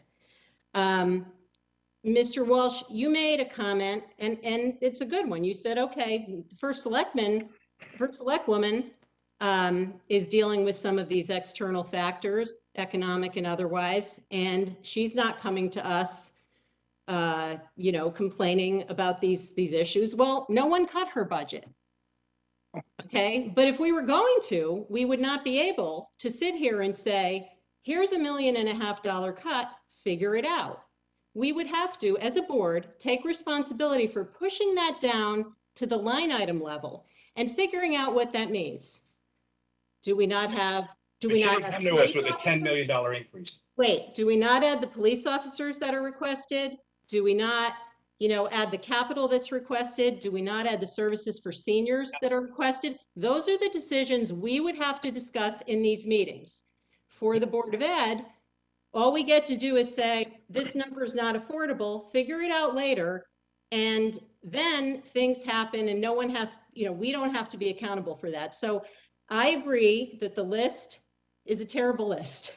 I'm sure there are other items that will get added to the list. But to say that we should go through this process and vote on this budget without even wanting to consider what the implication might be, I personally don't believe that. And I also want to just reiterate one point. This is different than prior years. In prior years, we knew we had things turning in our direction. As I can see it this year, we have everything turning in the opposite direction. So I think it is fair to at least have people understand and grapple with that in the context of what we're being asked. Put money back in the budget or don't. So I'm going to respectfully disagree that we shouldn't talk about these things. I think we have to talk about them because I don't think that it's fair for us to sit here and claim that it's not going to have any impact on students and just, you know, wait for that to happen later. That's just my opinion. But again, we can have this discussion. Let's do it without placing blame on people or, creating motivations for people, because we in fact can't say those things factually. So, Ms. Charlton, my point is that if we take the list as it is, it's one person's list. One person. It's Mr. Cummings' list. Miss Vitale said she never even saw the list. It's their budget, and they've never even seen the list. okay, and I'm sure the list will change. And that's all I know the list will change. Mr. Cummings has said it's a first crack at the list. I mean, I don't think we're here to make those decisions. They're not in our authority, as we all know. That's for the Board of Ed to decide. But I think we should understand what the potential is. So that's all I'm saying. And I understand what you're saying as well. That this list cuts the kids first. That's where it goes. There's no cut out of central administration. None at all. None. Nothing. There's no leadership in that. It just goes right to the kids. Mr. Charlton, can I just dovetail off of one thing that Mr. Walsh and you as well alluded to, and that is that, number one, this is a potential reduction in a $10 million increase. So let's start with that. Number two, I think, speaking for myself, I also found the email itself and the corresponding list to be egregious, to say the least. I'm trying to be kind here with regard to how it alarmed parents, and most were respectful in terms of the emails we received that were alarmed as a result of that email. Some were very disrespectful, very virulent, which surprised me coming from Fairfield parents. And it was because, speaking as a parent of two now post-school age adults, I went through years of Board of Ed budget hearings, and I would have been scared as a parent if I had received an email like that. Oh my gosh, they're going to cut paraprofessionals. Oh my gosh, they're going to cut special ed potential, or whatever was on the list. There were, Mr. DeWitt alluded to, different quote unquote hit points that resonated with so many different people that it resulted in the emails that we all were inundated with. And I think one of the points I want to make is that we, meaning the Board of Finance, don't have any control at all over that list. We're going to come up with a number, whatever the number is, that we're going to give to the Board of Ed. And how they choose to spend that money is up to them. So I think the irony, and it's a tragic irony, if I could use Shakespearean terms, about that email, is that it's not reflective of what the Board of Finance's responsibilities are. And yet the parents were led to believe that it was.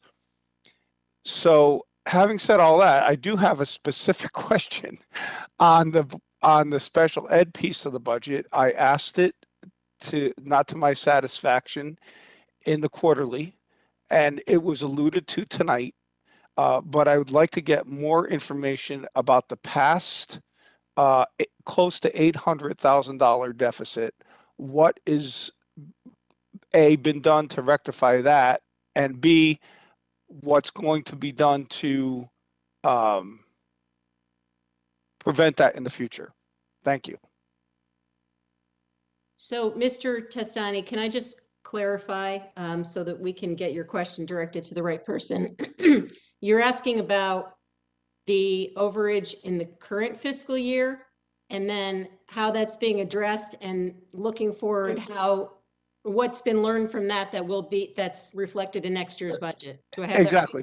Yeah, exactly. Because they were talking about some institutional changes, and we alluded to Mr. Mancusi mentioned it in his earlier piece of his presentation on what he and the special ed department are doing to try to mitigate some cost overruns. And what I'm saying is, obviously, we had an issue with cost overruns previously. So given the theme of creating more institutional changes to prevent that, what will be done to help mitigate those cost overruns in the future? Okay. Thank you. I think that the special education budget has been increased to more appropriately reflect those realities, but who wants to take that? Mr. Cummings, do you want to take that or does someone No, I'm else? going to ask Ms. Laborious, I think, to start, and then if Mr. Mancusi could add color to it, but I would start with Ms. Laborious. Okay, thank you. Sure, yes. So, Ms. Charlton, thank you. I'm Courtney Laborious, Executive Director of Finance. Mr. Mancusi's budget did increase, so the special education budget did increase to reflect the needs of our students this year. We think it's adequate and sufficient funding for this year, for this upcoming fiscal year.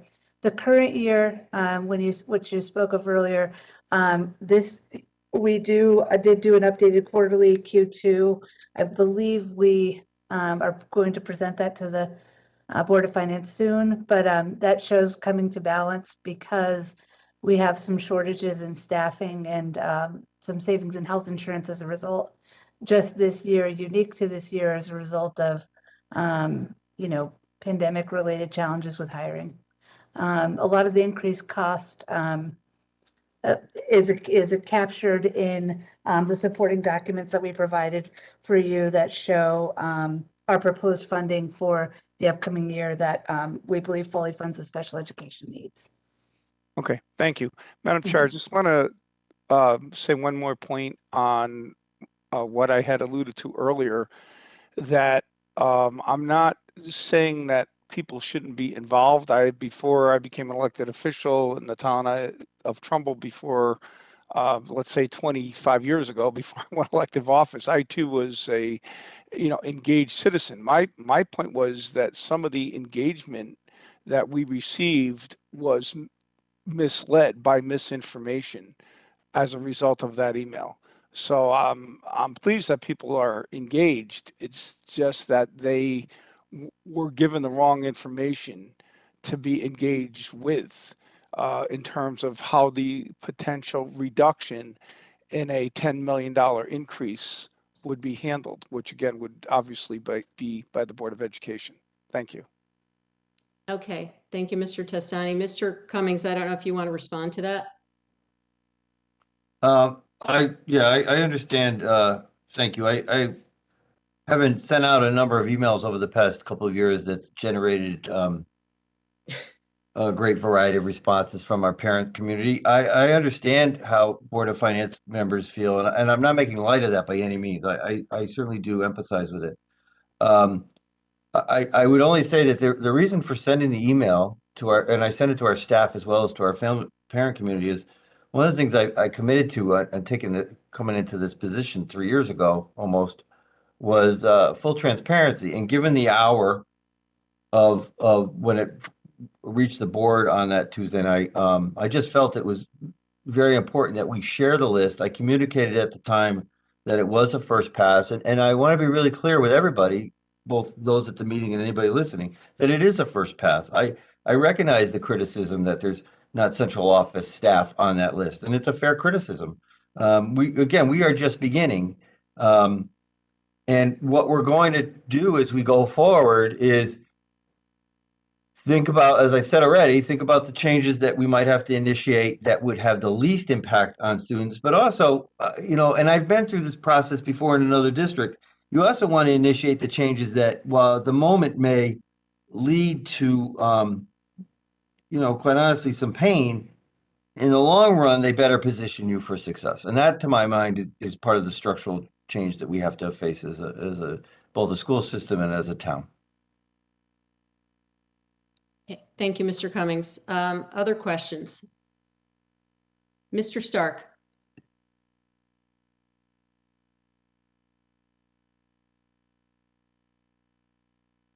I've got a few questions. I would just start out by prefacing that, unlike the kind of interviews you see in the House of Representatives when an expert witness appears, these aren't loaded. These are just meant to, play devil's advocate and get at some of the real financial aspects of the budget. So no judgments are implied, especially for those of you in the public who are listening to this. And I would also say that I think performance metric questions like those that were asked earlier are budget questions, but I don't think relationships between departments is really apropos of this evening's meeting. Anyway, to my actual questions. Mr. Cummings, have you got a sense of where you will pull back on your own budget request versus the amounts actually approved by the BOE at this point? And if the answer is no, that's fine. We can move on to my next question. Mr. Stark, I don't know if I'm not quite sure I understand. So before I say no, I want to make sure I'm understanding the question. Did not the Board of Education reduce your budget request? Yes, they did. Okay, and have you already identified where you need to reduce in order to accommodate that reduction? We did, and we allocated some of that funding to the ARP. We took things that we had initially planned to do in the ESSER and the ARP ESSER grants off, and we reallocated some of the immediate needs of the 22-23 budget into those grants. Okay, and are you comfortable that the reductions you made did not affect the student experience in the classroom? I am. Okay. Next question, somewhat unrelated. There's obviously been a lot of talk about structural change. Some of the parent letters or emails that we received in response to your potential quote unquote hit list mentioned that why are they not cutting central office staff? I was wondering, and actually been wondering this since before I got into public office, have you ever undertaken a study of worker productivity in administrative roles inside of the Board of Education? We've never conducted a formal study, but I will tell you that, and I don't know are you thinking just of the central office staff? Yeah, for starters. Yeah, I would tell you that I think that well, we did last year. We made a position. We reduced a position in central office last year, based on what we had saw as a way to address productivity and efficiency, and we continue to do that. The environment here is small enough, and we meet frequently enough, both formally and informally, that we're well aware of the work that people are producing. And I will tell you, I think that you know, if you know, and I invite you to walk through the offices, I think you'll find that our staff here at every level are fulfilling multiple roles. Mm-hmm. And I would tell you too, is if you know, we shared an initial draft with the board of Education in January around the next district improvement plan. It was in February. I apologize. There's going to be a lot of work for people to do in that plan, and we're not asking for additional staff to execute that. So, but having said that, there are no sacred cows in this, right? There's no sacred cows in this. We can think about full positions or reallocating positions or dividing things up. We look for opportunities where they exist, and so again, we're 2.5 months away from finalizing a list for the Board of Education, but everything is in play. Everything is in play. You would argue that central office staff are working multiple roles and are basically flat out busy to a man, so to speak. I'm here. Yes. I mean, I will tell you, I'm in here, you know, I'm a former high school teacher principal. I'm in here at 7 o'clock every morning. Staff is arriving between 7 and 8, and they're going the full time. And again, that's at every level. And they're here to well past the hours that they should be, including our people working beyond their hours. So, Hey, Kevin, would you mind if I dovetail on your question? I just want to do a quick follow-up to what the line you're on, if that's okay, Ms. Charlton. All I want to ask. Yeah, can I just go? Sure. I just have one quick thing. I'm on the same track you're on. I just want to ask one thing. I actually wanted to do exactly that because I'm going to jump back to special ed. So, Madam Chair, if you could pause on this central office staff question, let Mr. Testani ask his thing, and if anyone else has any questions or comments on that topic, I'd then like to jump back to special ed and reserve my time. Thank you. Mr. Testani? Yeah, thank you. I didn't mean to interrupt, Kevin. I just wanted to actually follow up on what the direction you were going in with the central staff, which is, I think many of us here are in the corporate world, and in my corporate experience, quite often, like a staff would be evaluated through an audit. And I don't know if the Board of Ed has thought about doing or allocating funds for an audit to have actual measurements of people's performances with regard to their productivity. But that's certainly a metric that perhaps may be something to be investigated in the near future through, in obviously consultation with the rest of the Board of Ed. And, it would sort of reflect potentially like an outlier, like the communications director who, from what I understand, have her salary up to over $110,000 because of overtime. So that kind of, mishap or outlier, however you want to phrase it, would be something that an audit would take into account along with other performance metrics. So I'm just curious about the audit piece. And again, Kevin, I appreciate you letting me follow up on that. Thank you.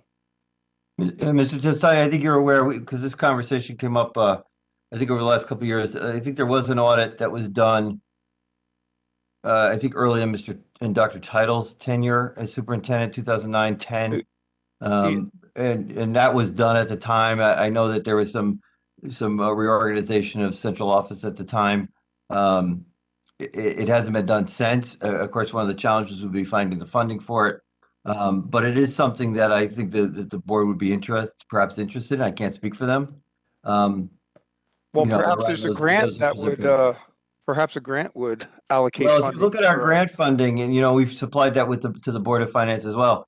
Those funds are being expended to address the issues around student loss, but also, again, to Mr. Stark's earlier question, now they're being used to supplant some of the things that we wanted in the 22-23 budget. So, it's something that I think when we talk about structural change, it's something that the school system has to seriously consider.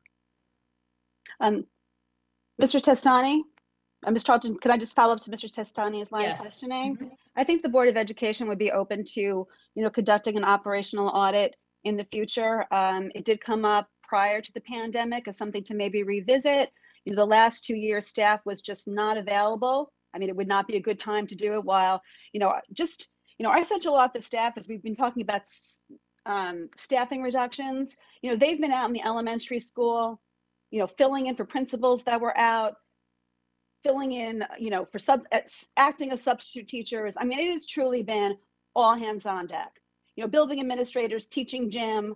It's really, whatever we need to do to keep schools open these last 2 years, they've gone above and beyond. So I just want to put that out there. In terms of the operational audit that was done 10 years ago, you mentioned the communications director position. That was actually one position that the audit suggested that we add, that a district our size should have a full-time public affairs communications director. And it took us, 8 years to get somebody, part-time. So I think that is an area that we'll continue to look at, but we would definitely be open to exploring it in the future. Thank you. Thanks, Ms. Vitale. Is there anyone else that had a follow-up on this same subject before we go back to Mr. Stark? Okay. Mr. Stark, you had additional questions? Here's a comment first. I think we on the Board of Finance are tremendously impressed by the town's auditor's work in other departments. And I don't know the protocol about whether she has purview over BOE, but maybe that's something we could come back to. Anyway, on to the questions. Next one. On the special education enrollment figures, it's a little hard to believe that the percentage of the population with special needs, in the United States of America is growing in absolute terms. Maybe it is. I'm open-minded to that.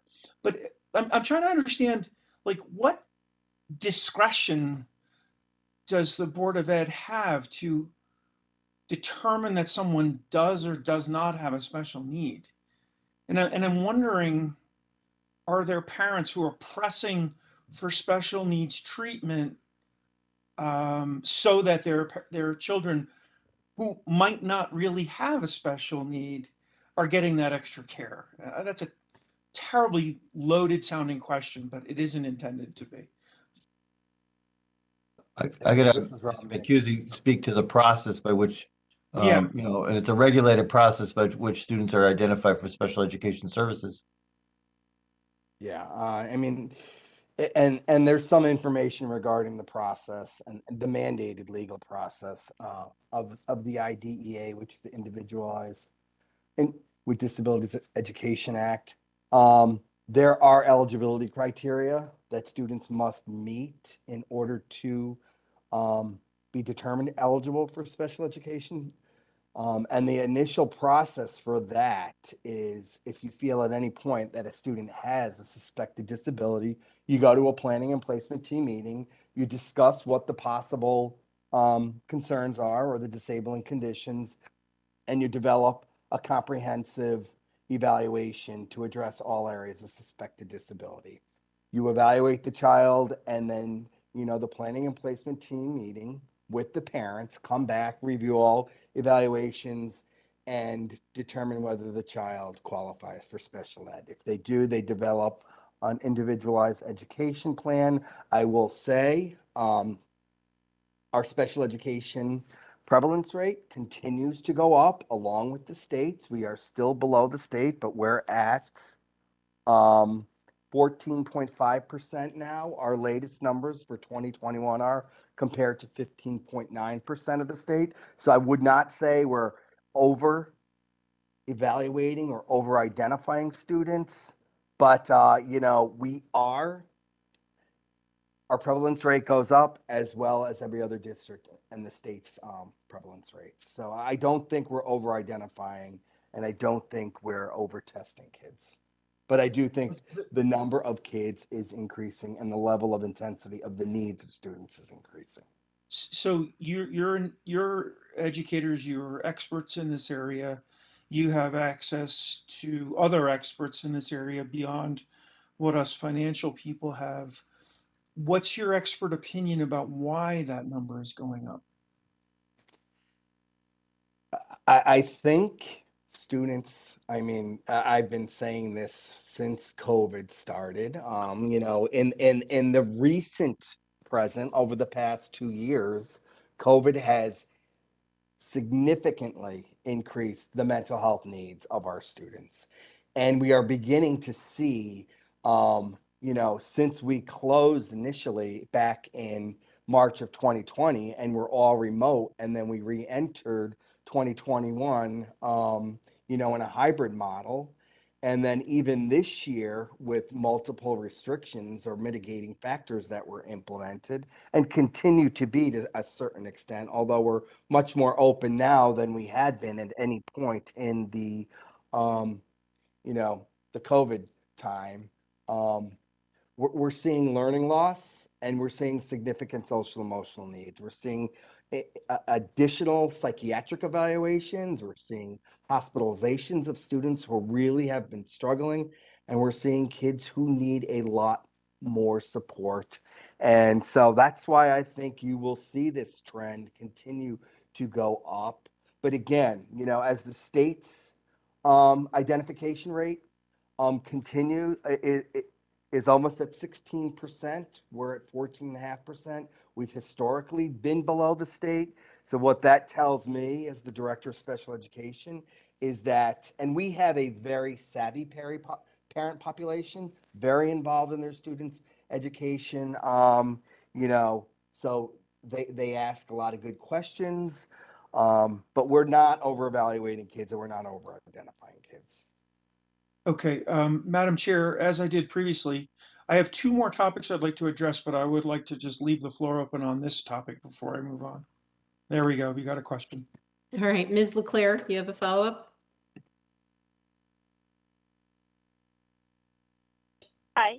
Yes. So for Mr. Manacuse, So what you're telling us that because of these 2 years that we've had with COVID, you expect the the mental health to continue to increase over multiple years, and it's not just for this 1 year? Absolutely. In fact, we're involved in a state initiative where, we're a cohort 2 district. We're one of 35 cohort 2 districts that joined approximately 35 cohort 1 districts in Connecticut, began to screen all students for social and emotional well-being, and to be able to identify students early so we can intervene early and prevent the development of long-lasting, social and emotional concerns that could interfere with learning. We're currently completing, and the Board of Education supported this in last year's budget for this year. We're in the midst of completing a social and emotional learning needs assessment so we can make sure all of our social and emotional learning initiatives are aligned to pre-K through 12 plus needs. We've had all of our social workers recently trained in suicide prevention training. All of our staff by the end of this year will hopefully be trained in recognizing the signs of potential suicide so we can intervene and prevent another tragedy in Fairfield. And then in terms of what we're doing to address the learning loss as related to literacy needs of our earliest learners, to prevent, long-standing learning issues, when you can teach young children to read and they remain on grade level, you are bypassing years and years of struggle. So we're addressing that through our Early Literacy Academy with our most significant dyslexic students in grades 1, 2, 3, and up to grade 5.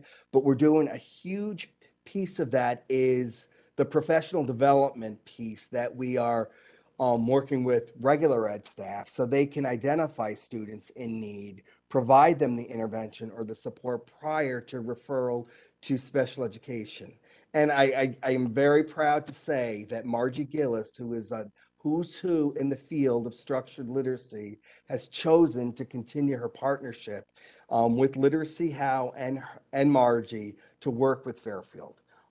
Districts all around Connecticut and in the country respect the work that she does, and that she has chosen to work with us, and we continue to strengthen that relationship so we can bypass over years students from being struggling readers over the course of their educational career.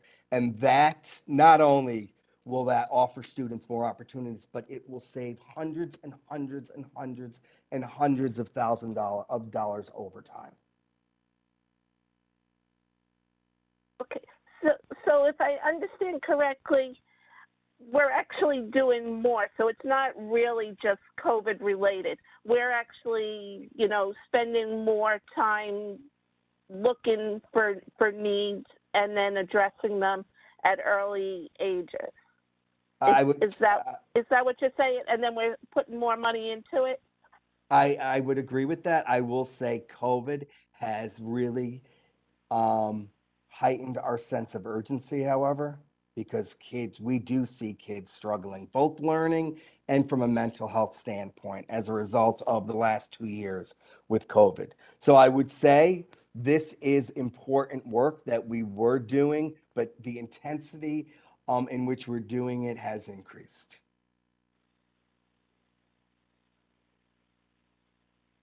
Ms. Charlton, I just want to follow up. Just, COVID has definitely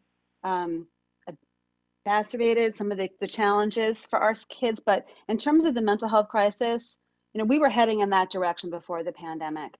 And I think that, everyone, it just brought to light some issues that have been there for a very long time, in some cases made them worse. And I think that we should all be, really celebrating that we are putting these supports in for our kids because they needed them, before the pandemic as well. This isn't just the pandemic. The pandemic has made it worse, but we were heading towards a mental health crisis for our youth prior to that as well. And it's multifaceted. It's not just, social media. The list goes on and on. But thank you for the question, Ms. LeClaire.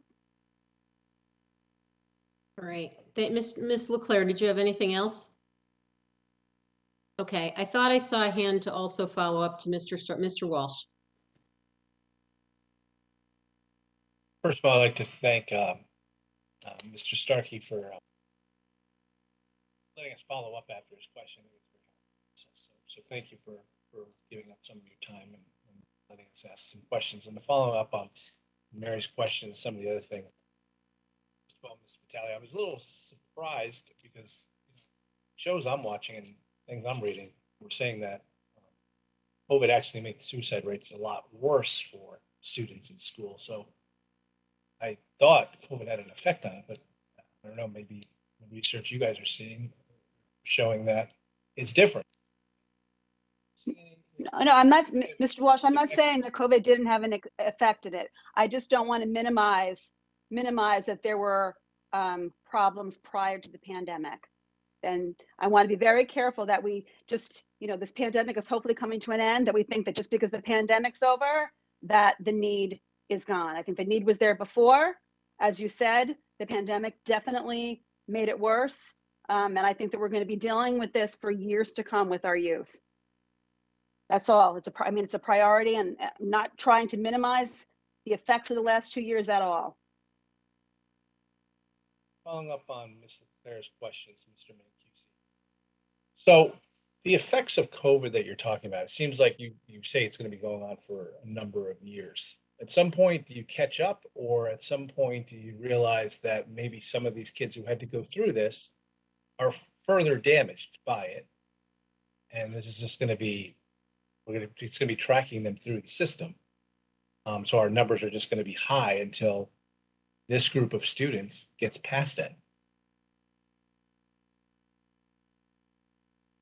I'd be happy to try to answer your question, Mr. Walsh. I think what this pandemic has done, and I do think a lot of the mental health needs and the learning needs of students have existed prior to the pandemic, long prior to the pandemic. However, they've been exacerbated greatly by the pandemic.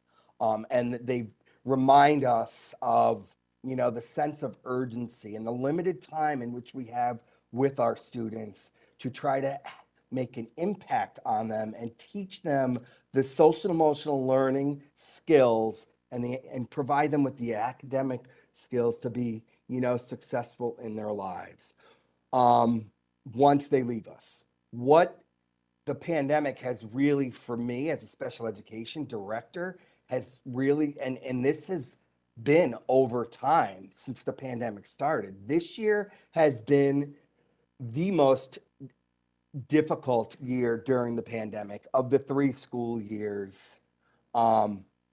Even more difficult than trying to learn how to implement, remote learning back in March 2020. There is significant needs that we see in a lot of our students, mental health wise, and that's why we chose to participate in this universal screening. So then we can screen all of our students, identify them, and the degree of additional support they need, and then to develop plans to support them prior to, going into special ed, or even for students already in special ed. And then I've already spoke a little bit about the learning loss, particularly, and that's been difficult for our youngest learners in terms of literacy that we're trying to address through the Early Literacy Academy to prevent, long-term costs at unilateral placements or outplacements, and then to build the internal capacity of the regular ed teachers to be more responsive to identify, at-risk students earlier and to intervene to remediate issues. So I don't know if that answered your question. Okay. How long does it take to this memory loss issue? Is it years? Or is it in 1 year? each student is very individual. Each special ed student who is, you know, very individual. That's why they have individualized education plans. You know, we celebrate when students exit from special education, meet their goals and objectives, are on grade level, and have the, you know, the compensatory strategies to, you know, independently succeed in general ed settings. But to say, you know, for students are going to be on grade level after 1 year, or going to develop the skills we want them to do after 1 year, I couldn't say that. Okay, so after seeing what we just went through, is the lesson learned here not to close down schools? I mean, it seems to be kind of clear. I mean, this is going to be going on for years now, from what you're telling us. No, I don't know how to respond to that. Yeah, I'm just questioning whether our leaders let us down by closing down schools. That there'll be books written about that, I guess. So that's I'm done with that line of questioning, Madam Chairman. All right, thank you, Mr. Walsh. Mr. Stark, do you want to, I think you still had more questions? Yeah, two more. Easy one and then a harder one. Easy one, because I'm a noob, as I frequently admit in these meetings. I'm not sure whether the education department collaborates with IT, town IT, when they make major tech purchases like these laptops that you clearly need, because I can't keep a laptop for 7 years. I break them in about 3. Do you have your own? Do you buy them by yourself, or do you get any savings by collaborating with the town? We work independently of the town on that. We work with specifications, and I think given the volume of the technology we purchase, we get discounts around that as well. Okay, fair enough. All right, last one. I'm wondering if there are large amounts of high school classes that have 10 or fewer students and then 5 or fewer students. And I'm wondering if you have any approximate statistics at hand or in your head on that topic. And then obviously, since this is a finance question, whether that's an area in this budget cycle or next, we could think about maybe saving a little bit of money. I can answer that, Mr. Stark. We have in April, after the students have made course selections and the buildings have gone through essentially starting to we get a grid from each of the high schools, and it lists the courses that are going to run and the total enrollments, and then the number of sections that they're proposing for that course. And central office team reviews that with the principals, and we make adjustments on the FTE based on that. So we might say that you need another section of this, or you can reduce a section of that. Last year, when we did that with the 2 high schools, we reduced 5.0 FTE out of the budget. So we'll do that again in April. I can't tell you that we'll find 5.0 FTE. We'll find less. We'll find more. This year, we just haven't seen the grid yet because that process hasn't been completed.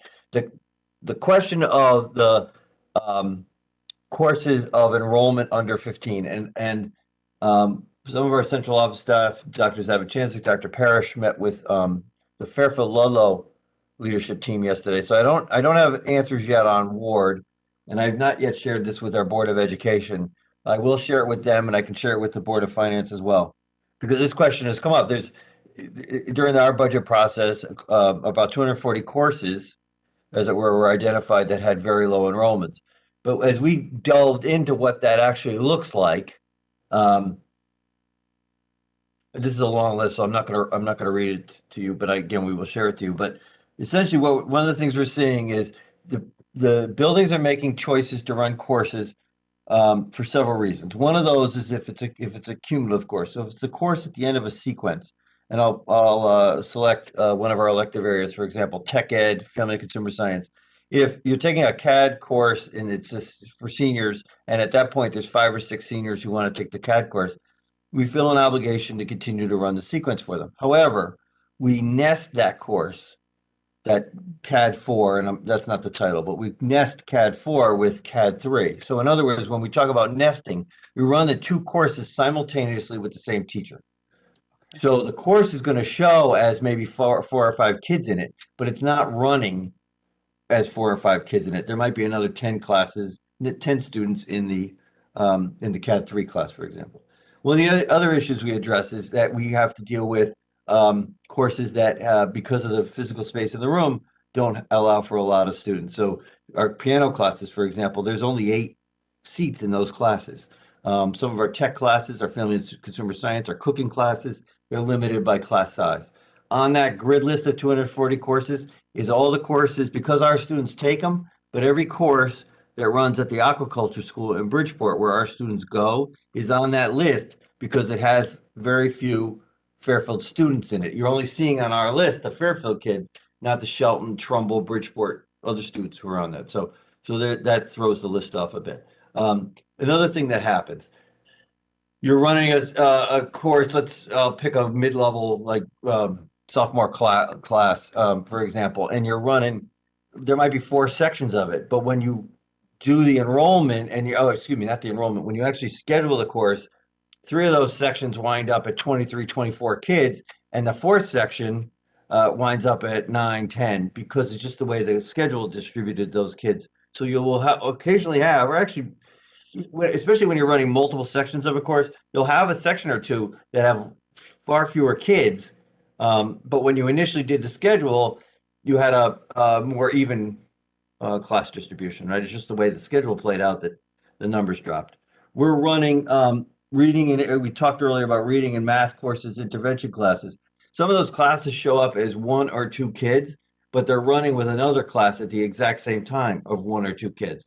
So even though a class looks like it's consuming a lot of teacher FTE, it's actually half of that teacher FTE. And this is all detail that I could send you. So these are all pieces that that we look at and will continue to look at, but that list as we went through it. One other one I want to add. We will, when we start a new course, we will give it a couple of years to build a clientele, as it were. So this year, for example, we started Physics C, AP Physics C. At this point at Fairfield Law, though, it only has 12 students, but it's a new course in the sequence. So we're going to give that course a couple of years to find an audience. If it doesn't, then we stop running the course. But to be fair to the course and to be fair to the kids, we want to give it some life. And these are choices. I mean, the high school principals don't have an unlimited pool of FTE. They get what's in the budget and they have to make it work. And as I said, if we're seeing that there is place for contraction, then we'll do that as well. So this year, for example, I will tell you, our principals came to us. We've added a part of the graduation requirements. This current junior class, as seniors, are going to be the first class to graduate throughout the state with a required 4th year of health. We thought we were going to have to add a 0.5 health teacher at either high school. Our principals came to us and said, we can make this work. So even with that additional 1.0 health requirement for about 700 kids, we're going to, or it's a 0.25 credit to give it the numerical value it deserves. For 700 kids, we're not adding a single staff member. So we're not done with this process yet, but we're paying close attention to it, and it will be part of the board's consideration when we get to final budget adjustments in May. I am done with my questions and I cede the floor. Thank you, Mr. Cummings. All right, thank you, Mr. Stark. Other questions from the board? Madam Chair. Since I was following up with Mr. Stark earlier, I just want to dovetail off one thing, the direction of questioning he was going, and the courses, as described by Mr. Cummings. It certainly sounds like another good opportunity for an auditor to perhaps take on that piece of it and figure out through an independent means when he's figuring out or she's figuring out what works and what doesn't work in the central office, what courses are being maximized and what courses aren't. So just food for thought for the Board of Ed. If I could make a motion tonight to have the Board of Ed authorize an audit, I would do it, but I think that might be beyond our scope. Thank you. Mr. Testani, I just want to respond to that. It is being audited. I don't think we have to pay money for somebody to be an audit. As I said, we're auditing that course. We found 5.0 FTE. Let me finish. We found $500,000 last year in savings when we audited the high school FTE. So we're on this because we recognize that money could be well spent in other areas. It's being independently audited. Is that what you're saying? I don't know what an independent auditor would give you that we're not doing it. I think there's a question inherent in your question is doubting that we're paying attention to this. And I'm saying to you It's that we're saying it paying would create close. more We saved efficiency. $500,000, Mr. Testani, last year. Okay, good. That's great. $500,000. Maybe you could save $1 million with an independent Mr. auditor. Testani, please. No one is doubting anything. I'm just making a suggestion. Let's move on. Thank you. Ms. Marmion. Thank you. I'm just looking at the enrollment, the projected enrollment for next year. I'm on page 163 of the Board of Education budget book. And it looks like you're projecting 9,297 students. Last year we had 9,310. The year prior we had 9,407. So it seems to be somewhat flat. In terms of there's no major ups or downs, but can somebody comment generally on, and I know that this doesn't break down the, if it's, kindergarten, elementary or middle or high school, but can you comment for us generally in terms of the impact of enrollment on decisions that you've made for some of your programming or budgets? And if there's been any consideration of that.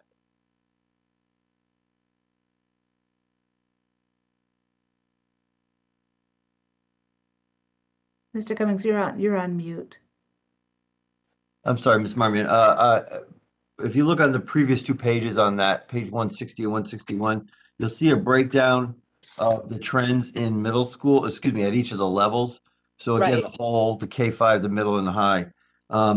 What you'll see when you look at this is that right now we're projecting the trends in enrollment to decline, and they're beginning to decline in middle school, which will continue through high school. So when you look at that high school grid, which is on the on the right of page 161, you'll see that we're going to go up again, or projected anyway next year to go up to 3,020. But then you'll see that gradual decline, and it's quite a decline by the end of the decade.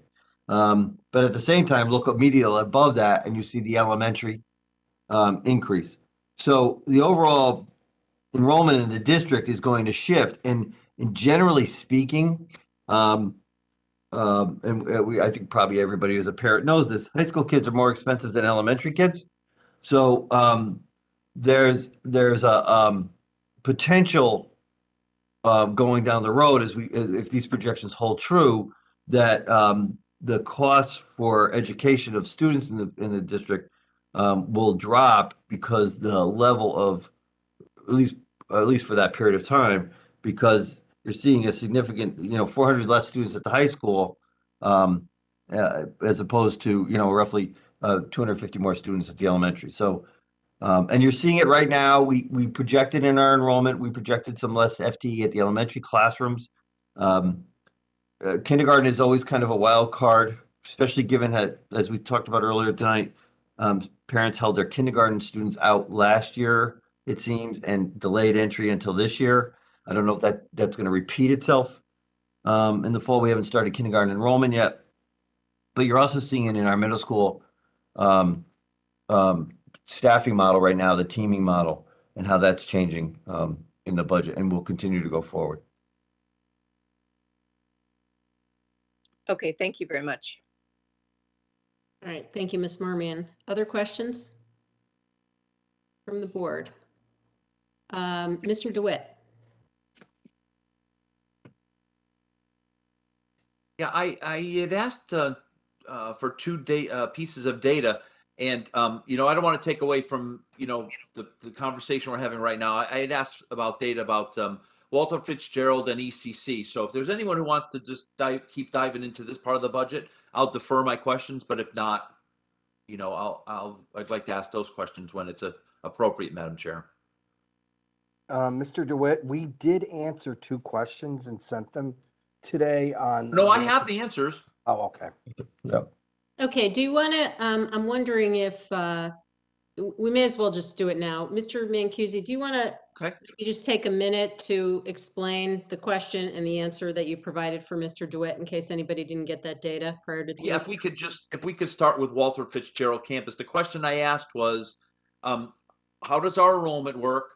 And, you know, we had discussed upon, you know, discussing the fact that we were going to buy this building, there was a return on investment for Walter Fitzgerald campus. Now, I know we're like a year into it, so I'm not expecting to see an ROI complete, but I'm curious how we're tracking toward that ROI. Okay, what I could say, I'm not sure what an ROI is. If you Oh, could- sorry, a return on our investment. Okay, I'm sorry. Sorry about that. I shouldn't use acronyms, right? Yeah, no. Well, taught me a lesson because that's how our parents feel sometimes when we use our acronyms.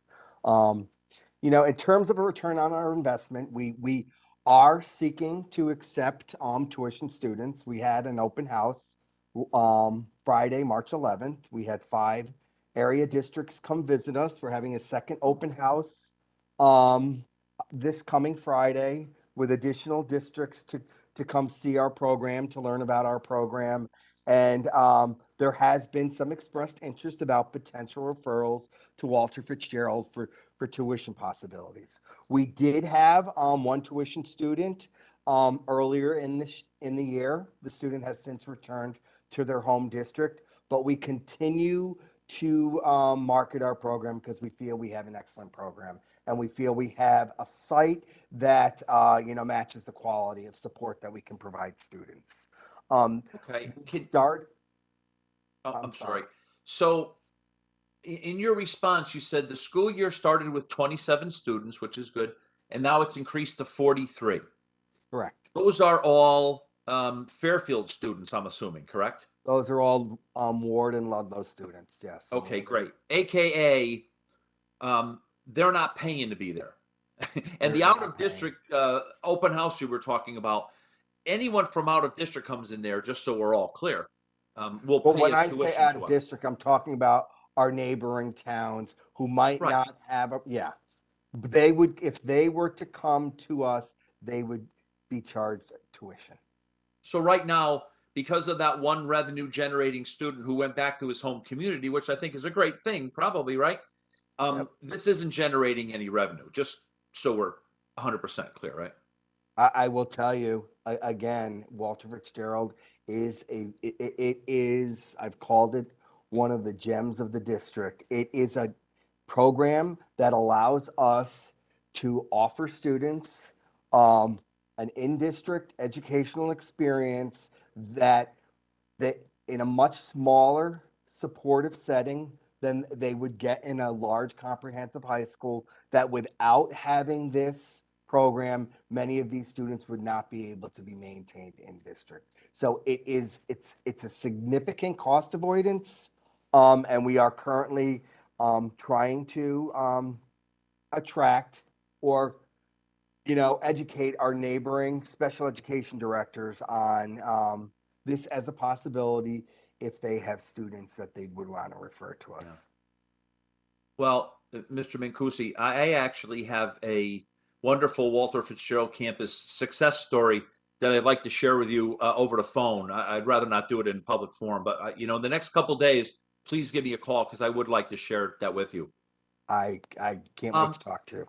Yeah, please do. So I'm looking for your description too. You have a soft cap at 50, right?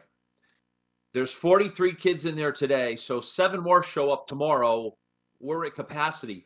I was under the impression that building we bought is much bigger capacity than 50 kids. Is that not true? Let me say this. That's why it's purposely written as a soft cap, because since we moved, when we were back on Byro Street, we set a cap at 50. And again, it's a soft cap. So depending on the student population that we have, it's a soft 50, doesn't mean we can't go beyond 50. Great. And then the last part of the description was apparently this facility is being utilized by the CPP program. I was also listening to the Board of Education meeting the other night, which was right near the end, was kind of ripping my heart out with everyone that stayed till 11:30 and talked at the end. Can you help me out here? The CPP program was a Fairfield University program. Why are they at Walter Fitzgerald campus? Okay, when back in March 2020, when we closed, obviously Fairfield University closed. We were not able to return to campus for the 2021 school year, so we had to split our community partnership program. And for those of you who might not know about it, it's our program for our students with disabilities who have finished their 4 years of high school. It's age 18 to 22 who need, they still have individual IEP goals and objectives that we need to work on related to post-secondary services. So we were not able to return to Fairfield University last year. This year, we thought we were going to be able to return to campus. However, we were not able to return to campus. So have been utilizing, last year we used the 2 high schools. This year, in the beginning of the year, we were using a space at Woods and a space in Walter Fitzgerald. The Woods space was not really working out as great as well as the WFC campus. So we do have a space right there. The other night we did do a presentation. We're entering into a pilot program where we're going to have significantly more space at the University of Bridgeport than we rented at Fairfield University. Our partnership with the University of Bridgeport is for the remainder of this school year. So we're going to see how that goes, if it meets our needs, if we're welcome back, and we'll make a mutual decision at the end of June whether or not our partnership with the University of Bridgeport and our community partnership program continues beyond this year. Additionally, if you listen to our presentation the other night to the Board of Education, we continue to seek to strengthen our partnerships with Sacred Heart University. We have students who are on campus at Sacred Heart University participate on several job sites. We do not have dedicated space on the campus of Sacred Heart University because they have other programs on campus. They've had increased enrollment, so they were not able to offer us dedicated space. And then we will always continue to work on fostering a strong partnership with Fairfield University. But for several reasons beyond our control, we were not able to return there this year. So we had to see alternatives. Listen, I'm only asking about CPP in regards to Walter Fitzgerald campus, right? Because I want to be real clear here, right? I understand it's a gem but we really bought this property and dedicated for this purpose for the real reason to bring in outside revenue to a certain degree, right? So as long as that isn't a permanent fixture there, that's kind of where I was going. So Madam Chair, if anyone else would like to talk about Walter Fitzgerald, I'll stop talking here and then go on to ECC after that. If that's okay with you. Sure. I think Ms. Kupchak wanted to have a question, but Ms. Kupchak, is it related to Walter Fitzgerald, or should I have Mr. DeWitt ask his next question?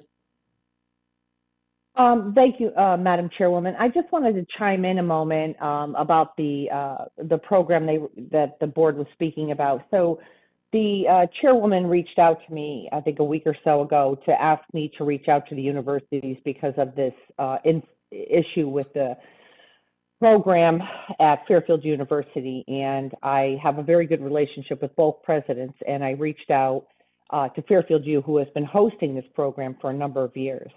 And soon after the chairwoman reached out to me, I started to receive numerous emails from parents who participate in the program, upset about their children being moved to Bridgeport University and wanting the program to stay in Fairfield.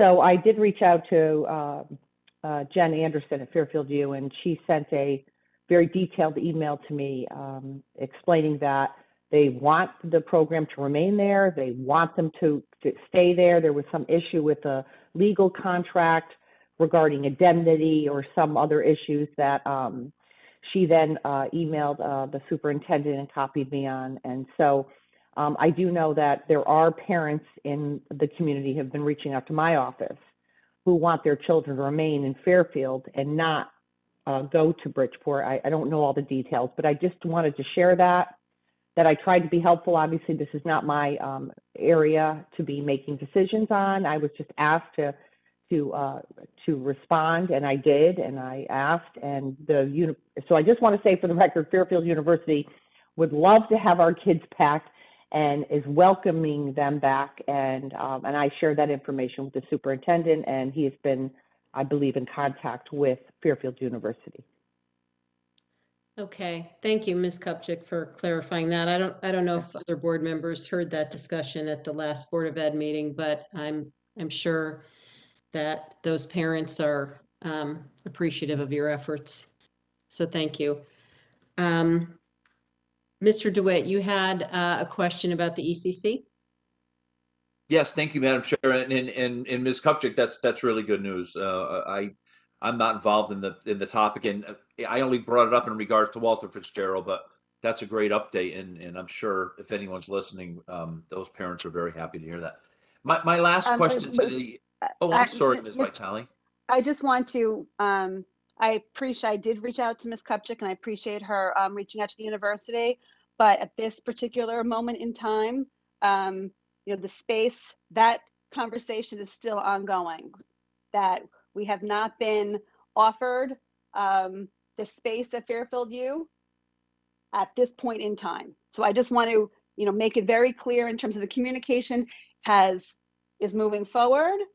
But and Mr. Mancusi and Mr. Cummings, definitely jump in if I'm misspeaking, that there's a lot more work that needs to be done there in order to really have a location and job opportunities for our students moving forward. And the need for this program is there. They've been really, the program has been hit hard these last 2 years, both with staffing and also for providing job opportunities. With so many things shut down, we've been really struggling to find a location for the program and also to give opportunities. So I am excited that Fairfield U is opening up the conversation again. I'm thankful that actually all of our universities in this area, the University of Bridgeport, Sacred Heart, that are willing to work with us. But I want to just temper expectations that there's still work that needs to be done on the Fairfield U front. Thank you. Thank you, Ms. Vitale, and sorry if I contributed to any of the confusion there. No, I just want to, it's ongoing. I just don't want to, I want to be clear of where we are right now. Thank you. Gotcha. Thank you so much. All right, Mr. DeWitt. Okay, thank you, Madam Chair. My last question to the Board of Education was in regard to the ECC, which is not the Emergency Control Center, it's the Early Childhood Center. And over the last few years, especially year or two before COVID, we were growing, the program was growing, and we had expanded from Ward into, I think, into Stratfield, maybe North Stratfield, but anyway. So if someone can run through that, I mean, there was an overview given, if someone can run through that and just get us there. My question was based upon the fact that we did spend some resources. We spent some, hired some teachers to man these ECC, new classrooms, other classes. And additionally, it is a revenue source because it's a preschool, so there's children. The model I learned was, which I think is a great one, is you have children with potential learning disabilities or, maybe a little behind the other kids, and the other kids are there, and it's a mixed environment, and it's a very collaborative, preschool kind of thing. So I'm curious if someone could give us that update. Yes, it's Rob Mancusi again. Mr. DeWitt, I'd be happy to give you an update. Currently, we do have 174 classroom students in both our sites. And like Mr. DeWitt said, we have 6 classrooms at the Early Childhood Center at Ward. And then we have 4 classrooms at Stratfield. You know, our classes are half-day sessions for our most, you know, significantly disabled students. They may stay for an extended day or a full day. In addition to the 174 students we currently have enrolled, we have an additional 25 students who receive services but not in our classroom settings. They might get some social skills and speech, OT, PT, a combination of those 4. So they'll come in a couple days a week for those services, and then they'll leave. This is up from 149 students back in October 1st. We had 149 classroom students, so our enrollment continues to grow. As you know, many of the students are referred to us from Connecticut's Birth to 3 system. So as kids turn 3, we are obligated by law to evaluate and determine whether they qualify for preschool services and need to be offered a program and an IEP.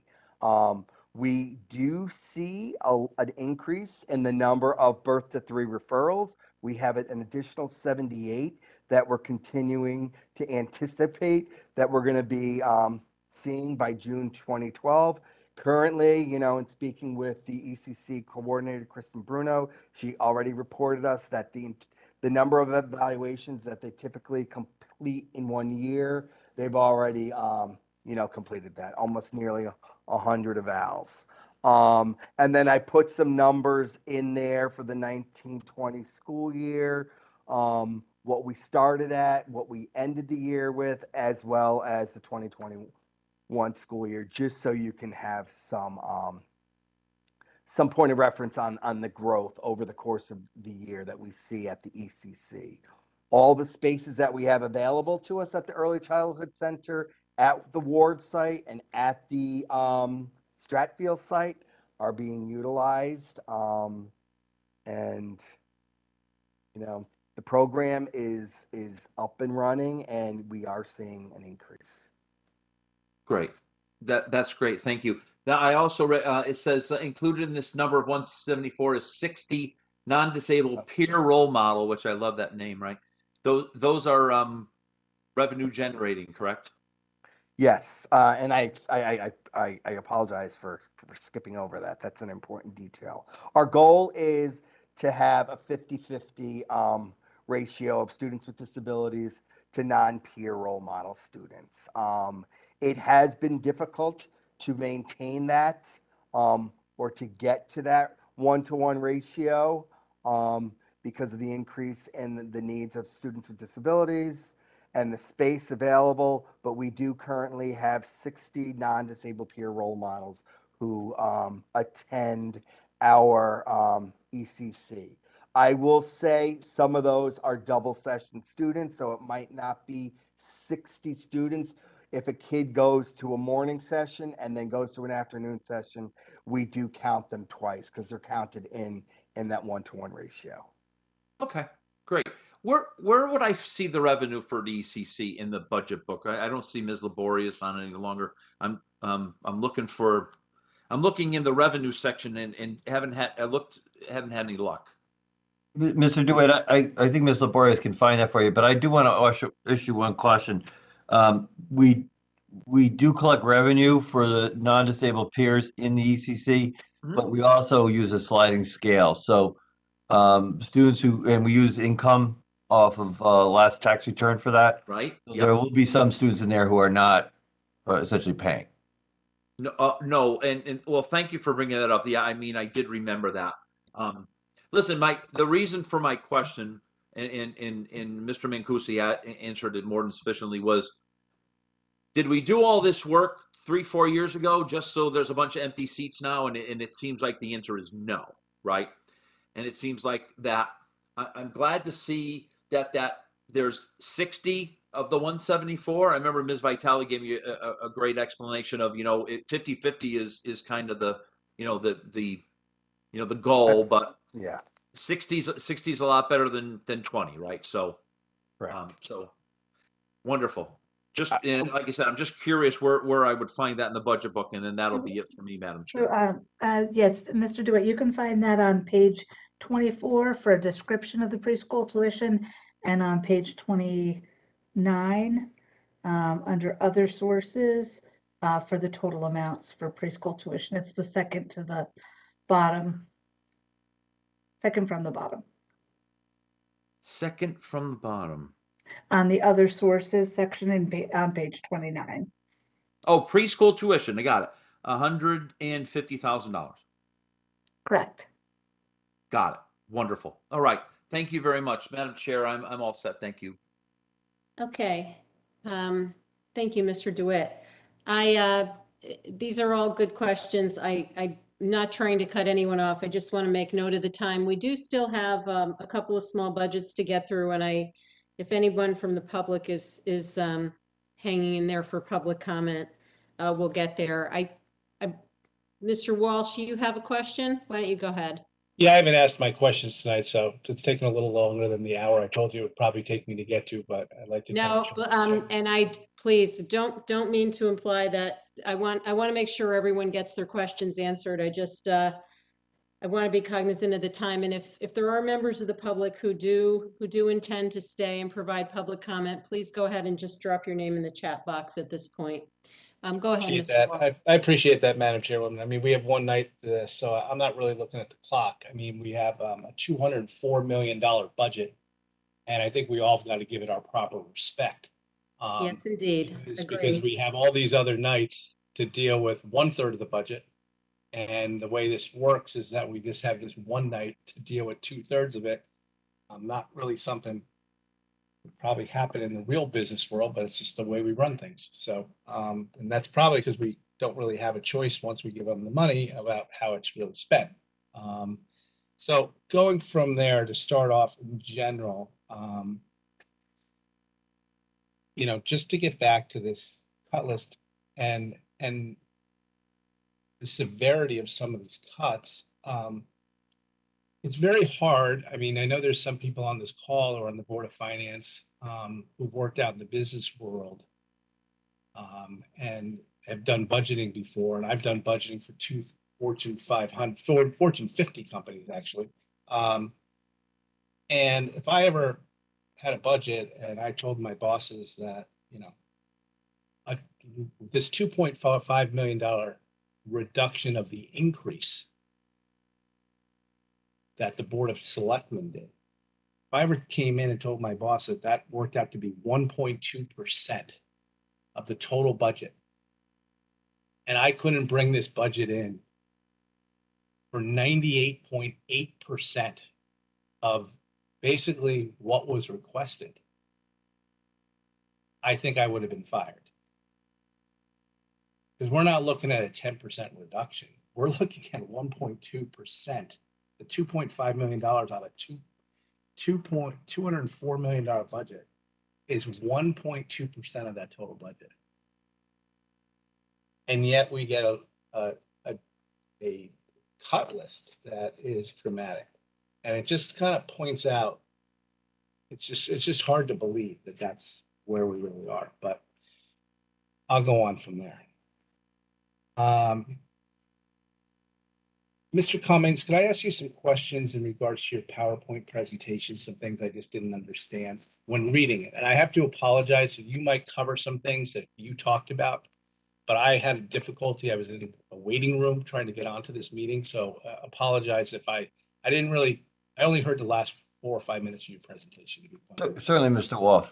So I apologize if I'm asking things that have already come up that I did not hear.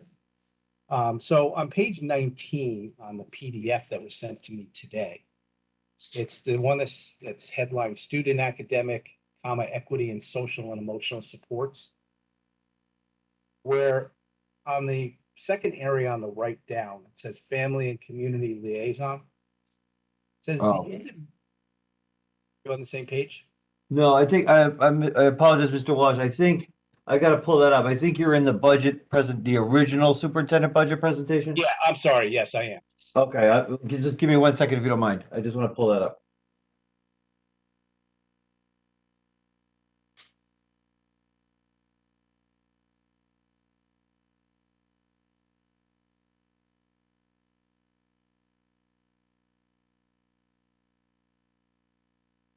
All right, and you said, wait, hold on 1 second. That's not the one.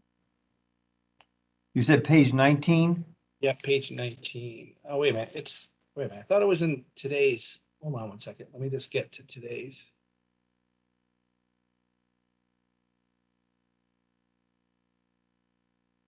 It might have been the one that Ms. Carpenter sent early. Yes. It All was right. one we received today. Yeah. All right. Go to page 19.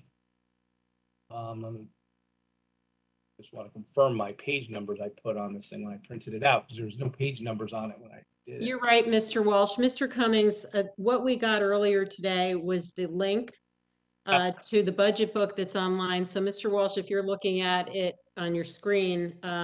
Page 19 out of 49. Oh, 19 out of 49. Okay.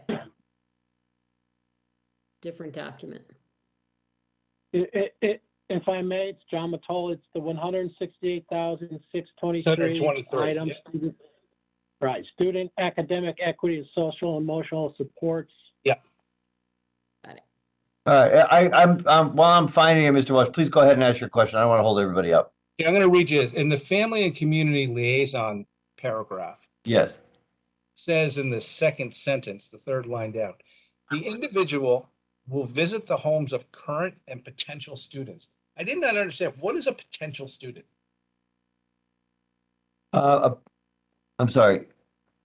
A potential student would be students that we would be welcoming into the district. So we're aware that a family is moving into the district. We would, if on occasion we have awareness prior to their enrollment that there are transition issues, family circumstances, we would want to reach out early to that parent to begin to build a bridge to the school system.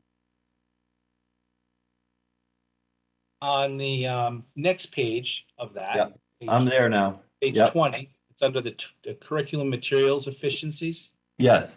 You start talking about this 20,000 part-time district resource manager. Yes. Why couldn't this position, why couldn't it like be kind of like outsourced or handled in-house where it could be completed over the summer and then have the current staff, like a school secretary, report inventory every month to central office business staff in some type of unified form or checklist? And it could be. We had conversation. First of all, let me give you some background. I had implemented this position when I was in Milford, and really from a point of view of trying to identify our resources so that we were more thoughtful in our spending. We weren't buying things that we already had. Well, it's in the attic, right? So one of the things we looked at when we talked about this is the situation you just described. Can we find somebody or a couple people over the course of the summer to do this and get that inventory done and then follow up with it? So we're only beginning this process. We just wanted to make sure that we had some potential or some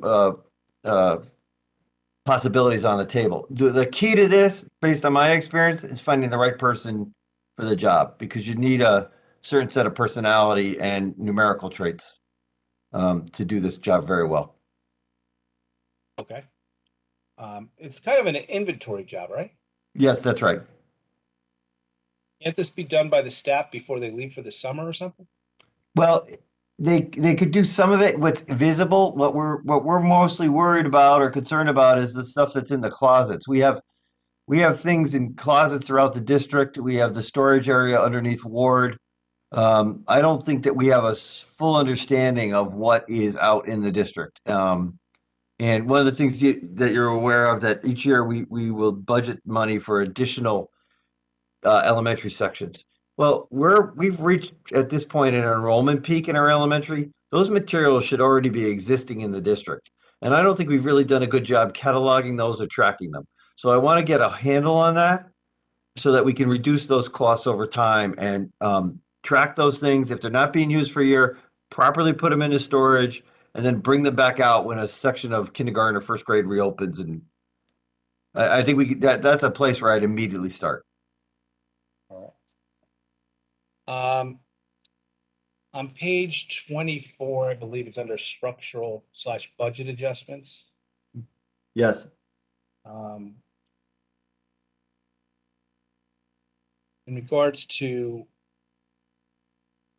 I might have missed your whole discussion regarding the block schedule. So you kind of lay it out here that it's really not going to have any effect, this block schedule on the budget at all? It's going to have no, I can't say it won't have any effect. The block schedule would have a 0.6 FTE projected impact on the budget. 0.6. Yes. Okay. And how do the teachers feel about that block schedule? Well, I think change is hard. I think the principals have done a really good job helping them with this. And I think the fact that the principals have been very open to hearing the teacher concerns and working with the teachers.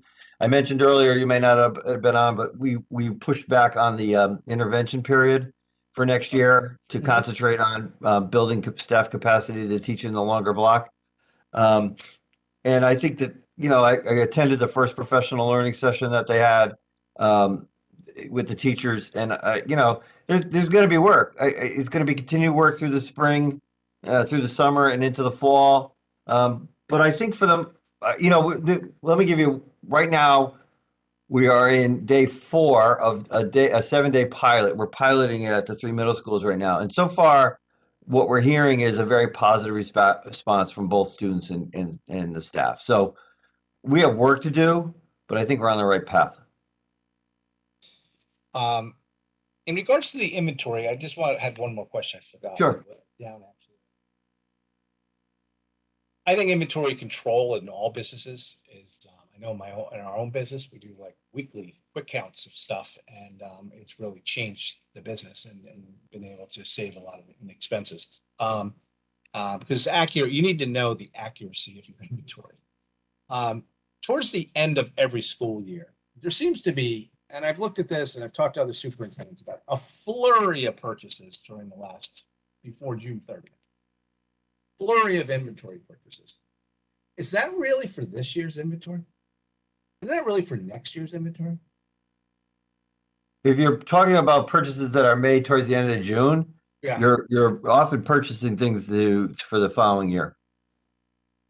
So you're using the July 1st budget to purchase stuff. The things that are being purchased in May and June are really you're using the budget money from the next year, July 1st. I didn't follow you on your timing. I'm sorry. Okay. So if you're purchasing things in May and June, right? The purchases that you have. Yeah.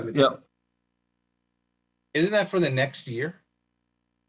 If you're identifying, yes, it could. Well, it could be, because if you're identifying, we will, for example, if we know, for example, that we've got an additional kindergarten class or sections, or if we know that we're going to have an additional enrollment in, say, one of the high school courses, and we need to buy additional textbooks or materials for those, then and those are not budgeted in the following, because we're budgeting ahead of the enrollment curve, then we will make those types of purchases to be ready for those students' arrival.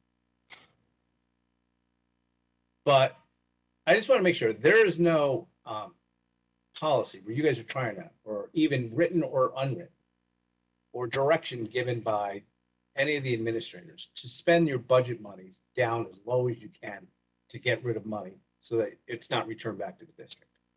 That's how. No. All right. No, that is not something we would.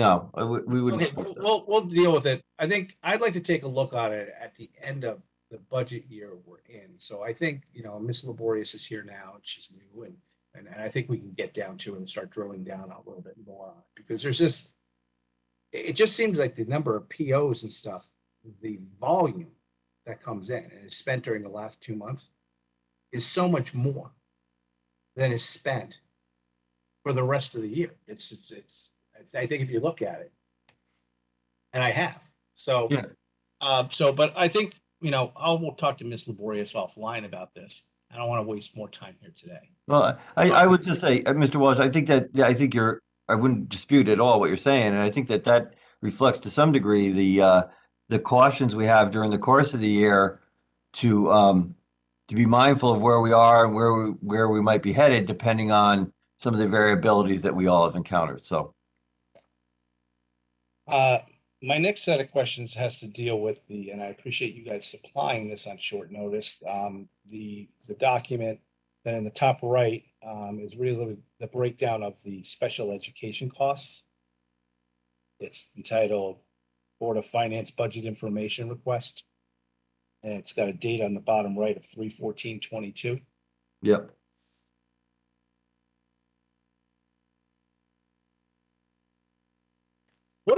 Can you explain to me what the board's policy on these settlements? Because they seem to be getting larger, especially with this budget year and the proposals for what the planned budget is for that. What is the policy in regards to settlement? Who is authorized to settle? Does that go to the board or do you have that sole authority? And is this ever reported out? And where's the oversight on? The settlement is, well, Mr. Mancusi can give you more information on this, but essentially the settlement authority would rest with me. When something comes to a settlement, I can be the final decision maker for the district on that. Okay, so Mr. Mancusi has a settlement that's been offered by one of our students through their parents or their counsel or something like that. And he makes a recommendation on every one of those to you, and then you make the final decision? He does, and again, in consultation with our own attorneys. So that's the process. Mr. Yes. Mancusi, anything to add to this? Yeah, we make decisions, in consultation with Mr. Cummings, based on, the legal advice of our special ed attorneys after reviewing the facts of this specific case. And does the board ever get involved in in approving certain levels of settlements, or do they get involved in the oversight of these, like on a quarterly basis or a monthly basis? The board is not involved in determining whether or not a agreement is entered into between a family and the district. Even if it goes to like a full lawsuit and you settle out right before a decision is made, correct? Correct. Okay. Out of the amount on the settlement line, how much of that is legal fees? And is there a breakout of that? I would be happy to get that figure for you. I don't have that right now, but I would be happy to try to put that number together. The lawyers that we use, do they work on hourly rates or any of it contingency? They're an hourly rate. Typically our special ed attorneys, the one from Shipman and Goodwin, they work on an hourly rate. Well, not only Shipman and Goodwin, our prior attorneys did too. Okay. That's good. All right, now I'm going to jump to some questions I had in the budget book themselves. So just try to guide you a little bit.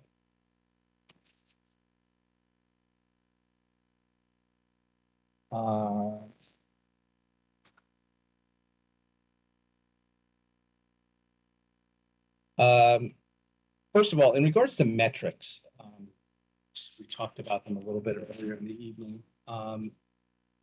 How are the metrics working in regards to how our students are testing? I asked this question maybe 3 or 4 months ago, and to you, Mr. Cummings, and you said that some testing results were coming up, and how are the students testing versus the previous year? How are the students that are measurable, you and the district, and how are those results against surrounding towns? We, at this point, well, we can give you, Mr. Walsh, an update. I will, Well, I will get you a copy of the board presentation. The board got a data presentation in October or November. I apologize. They'll also be getting an update on in the April meeting. The one in the fall had some of the benchmarking against the state and national assessments, the SBAs and all that, which are grades 3 through 8. The April presentation of the board will only be internal data. It's the STAR reading and math data, essentially. We might have updates on the PSATs. There'll be some national benchmarking on that, and we can get that to you. I think that in general, and these are general terms, we, particularly in the fall, we saw the impacts of COVID. I think our students were behind. Looking now, we're in the middle of our second iteration of meeting with each of the school principals to review this winter data. We're seeing our staff working to get students caught up, and we're seeing some of the impact out again on the internal STAR data. I don't know, the students will take the SBA data, the SBA assessments in May, and we'll have those results in early July. It's obviously too early to call on that. PSATs, I think, are slightly down. SATs are slightly down, but I also know that's really part of the national trend as well. So we're definitely seeing an impact on those district and national assessments that of the impact of students being out of school, of COVID, and of all the other stressors that have gone on, the interruptions in education over the past 2 years. So I can get you those data sets. That'd be great. That'd be great. But are you concerned about whether we've gone down more than like our peer groups in other districts, either surrounding? Are we going down more? Are we going down? I mean, I'm not holding you to a number. I'm just talking generalities, kind of like what you were talking about. No, I'm not necessarily concerned we're going down more. I'm just concerned that we see any decline, right? We always look, we should always be looking, even when we have a great year, at what other districts are doing to see who's doing better than us. And I think we continue to do that. But, I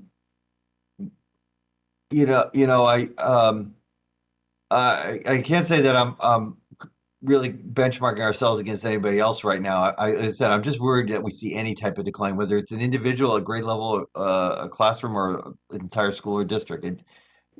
We're going in the wrong direction at that point. No, I understand. And one of the reasons I'm asking is because, in all these budgets going back as long as I've been doing this, it's late 90s.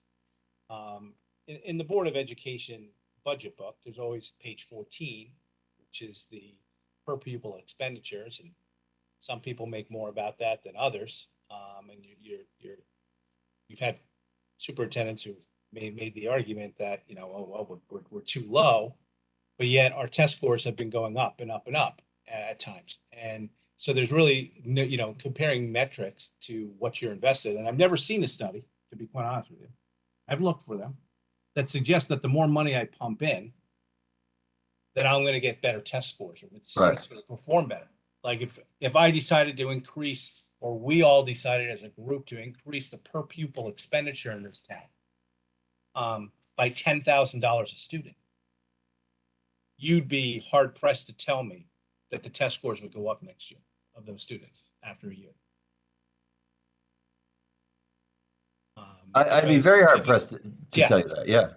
Yeah. So, there's some people who just say, oh, well, our per pupil expenditure might not be as high as our neighbor in Westport. Well, I've looked at Westport's budget. They like to throw a lot more money in their education system to administrators. That's what they like to do. We seem to like to spend more money in the classroom. It's a different philosophy.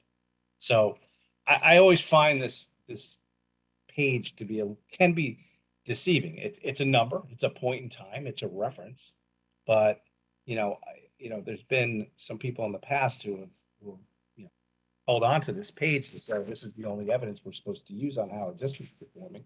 And that's why I was asking you about how we're comparing against our neighbors, because we're certainly looking about what their per pupil expenditure is for our neighbors.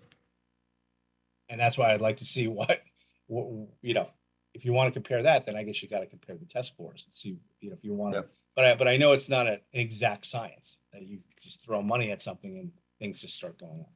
All right. Going to page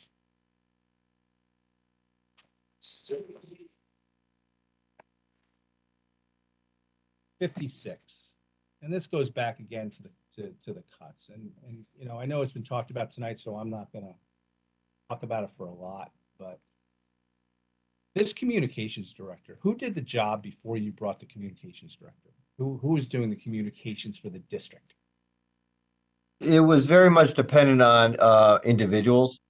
There wasn't a consistent form of communication through the district. I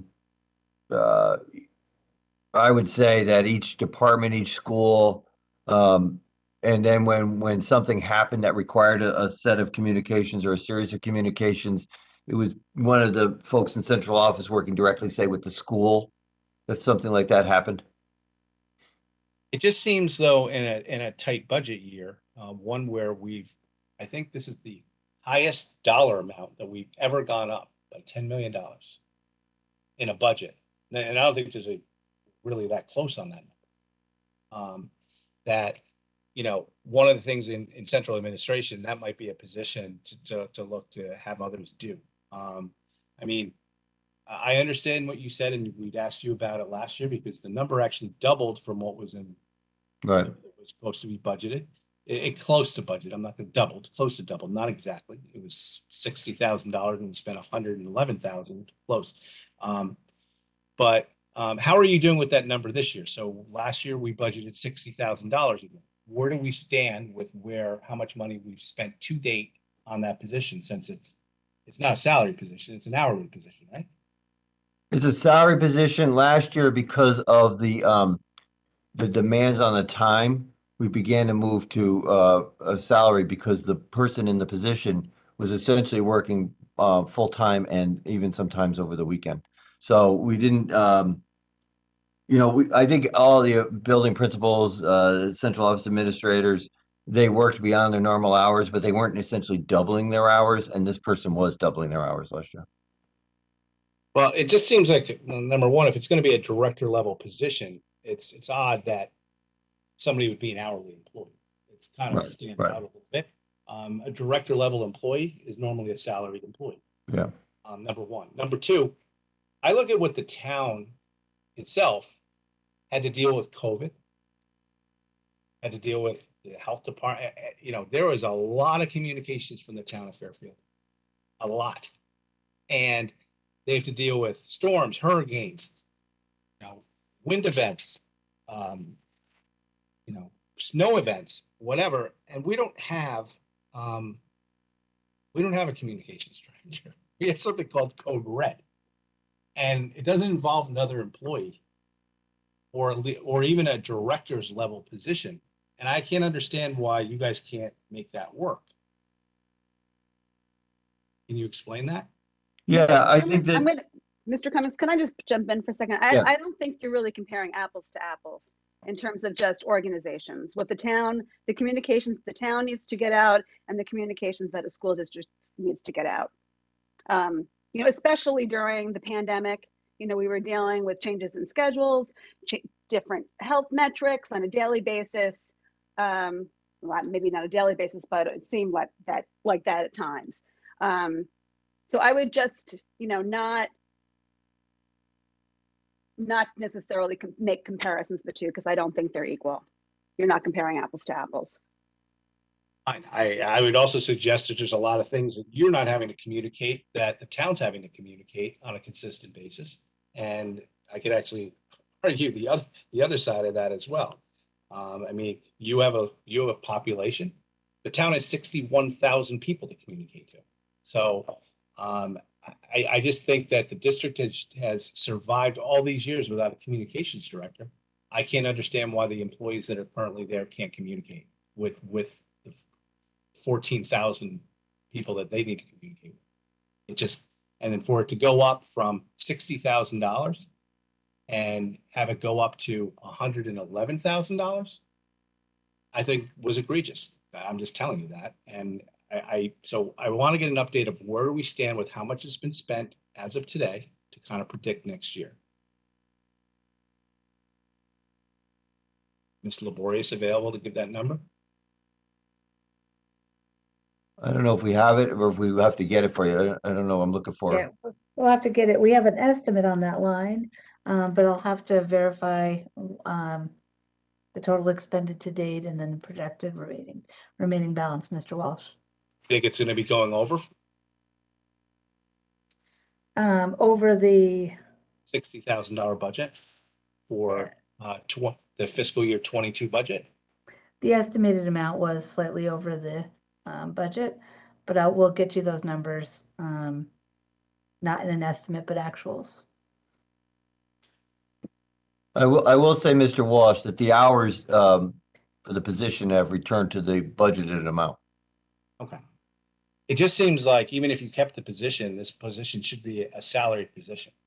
There's plenty of people, and I think you've received a lot of emails about it in this town, who would love this job, who've been in the communications field.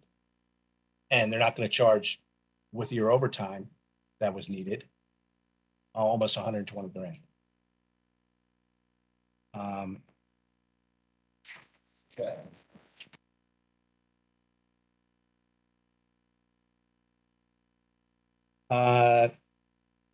And it leads me kind of into the next section, which is, it's a striking number when I did my own calculation. So page 61, where we get to the paraprofessional staff.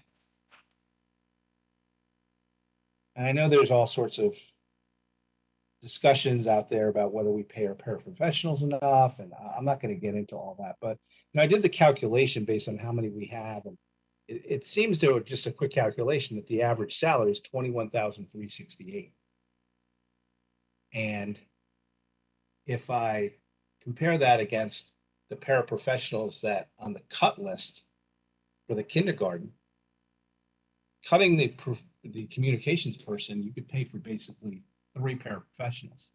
And I would be led to believe that the amount of work that a paraprofessional does is affects students a lot more. And I'd rather the 3 paraprofessionals. But that's just a comment.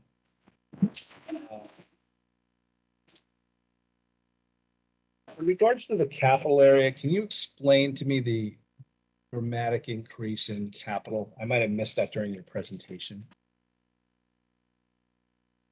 Under technology, it seems to have gone from a budget of $1,159,138, and now you're estimating that it's going to be $936,000, but your proposed change goes up to $1.6 million. Can you explain why that's the dramatic increase in that area? Mr. Cummings, would you like me to? Yes, I was just going to ask you, Mr. Boris, please. Sure. Mr. Walsh, that's related to the technology needs that had been deferred. So the technology capital proposed budget includes funding for Chromebooks, funding for faculty laptops, servers, and some ancillary equipment as well. These were items that are 5 and 6 years old and had been deferred due to budget constraints in future years that we don't feel as though we can defer longer. So it's a year-over-year increase, but it's really a function of, needing to make a big purchase related to those items this year. And I think you had a second part to your, and the estimate this year, that's partially because when we had our Q2 and we looked at the special ed need for this year, we had a need to freeze capital at that time, the IT capital purchases that were budgeted this year. It looks as though we'll be reporting a slightly more favorable outcome in the Q3 report that we reported offline to the board today, because our excess cost reimbursement on the revenue side has gone up from 73% to 82%. So that estimate will change for this year for the technology capital. And next year you see the year-over-year budget to budget increase, again, largely because of those necessary capital items that are being purchased next year in our proposed budget. And is there you guys are purchasing, is it under capital where you're purchasing a scoreboard for the high school at Ludlow? Is that correct? That's under, not technology capital, but it is under our major maintenance projects. Okay. And what's the cost of that? We had an estimate. Let me pull it. I believe the board added $140,000 to the budget to cover the Ludlow scoreboard. That's correct, Mr. Peterson. Thank you. So the budget was what? 140,000. I thought I heard Mr. Peterson say 140,000 was added. On top of what? Added to what? No, the board asked for this to be included in the budget. And in consultation with Mr. Papageorge, we came up with the number of $140,000 based on research that he had done. Okay. I'm obviously the scoreboard hasn't worked there. Years at least, correct? The scoreboard has been a major concern for years, breaking down on a pretty regular basis. I understand that it is functional currently, but this has been a major ask of parents for quite some time. That's a multi-sport scoreboard, correct? Yes, that's correct. So we can do lacrosse, football, whatever, various sports, correct? Okay. Which I'm supporting because obviously the field's a multi-sport field. So that makes a lot of sense. Why is Can the... I ask a question in regards to that, Mr. Walsh, if you don't mind? I I don't was see just Ms. going to Charlton finish on up here. my question. My question was, why is that so expensive?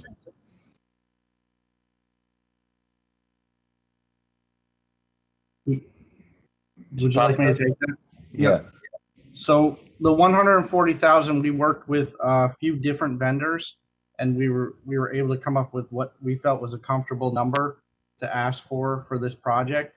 That includes a contingency cost, that includes the actual scoreboard, the installation, and because of the current scoreboard being a wireless scoreboard, we would have to run new conduits out to the scoreboard to add low voltage and high voltage wiring.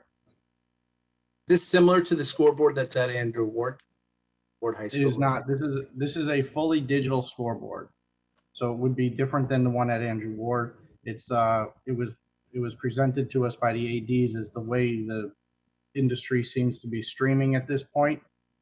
So that's why we looked further into it, and that's where we came up with the numbers for it. Plays of plays that you're going to be able to be broadcast on this scoreboard like you see at college football games? I apologize. I missed your first part there. It was silent. Is this going to, you said the word streaming. Is this going to be streaming like video or like instant replay type of video? It will have that capability. It will have that capability. It'll have the capability to help out with events such as maybe the graduation, to be able to stream up on the scoreboard for people in the audience. It will have some ad sale capabilities to generate some income for the district. So there's a lot of capability around this particular type of scoreboard. Is the district, sorry, go ahead. Sorry about that. I'm sorry. I was just going to say that we have reached out. We understand Newtown purchased one of these and is using it. There's a couple other towns in the state that are doing it. New York seems to be have quite a few operating in their districts now as well. This now something that Ward's now going to want once this goes in at Ludlow? Most likely, we did ask for some competitive pricing to do both scoreboards, one year, one the next year, so that we can keep them both competitive. How old is Ward's scoreboard currently? Ward's scoreboard is actually only a couple years old. That being said, one of the things I did talk to the director of Parks and Rec with was that there may be a new place for that scoreboard moving forward. So we wouldn't be looking to just take down a fairly new scoreboard and junk it. We would be looking to find a home for it within the town, whether it's with the school district or the Parks and Rec department. Are you planning on making revenue on this scoreboard then if it's purchased? Is that the plan? Are you entering any contracts to generate revenue off of this scoreboard? We do have a contract that we've sent to the town attorney the town has never done this type of contract before, so we sent it over to the town attorney for preliminary review of it to see if it's something that we should be looking at and moving forward with. But there is the potential. All right. Is it the district's position that you're going to start selling advertising space at the schools now? We've always had that position. We've always done it. We used to use banners on the fences. Okay. So are you looking for more revenue drivers? I'll allow the Board of Ed. I don't know if they want to take that. I mean, a lot of schools Yes. do naming rights and stuff for companies in the town or businesses. Are you guys going to be planning on looking at naming the football field? and the Mr. other Walsh, we field? haven't gotten that far, but we have, at the finance committee level, for a few years now, we have been looking at potentially selling advertising at the fields. At first, we were looking at just the banners on the fences. We worked with the company. They sold, a few ads, nothing really earth-shattering. Mr. Papa George came to us with the scoreboard. It's based on the experience of other districts who were able to sell advertising and make some decent revenue. We thought that this could be a potential income for the district. Anyway, it would go into an account. It wouldn't necessarily just be for Ludlow because the scoreboard happened to be at Ludlow. It would go into a central account that would be used for, to support the full budget. Does the purchase or contract that you're looking at require or allow for, or whatever the contract terms are, that company that you're going to be entering the contract with is going to pay for some of the scoreboard?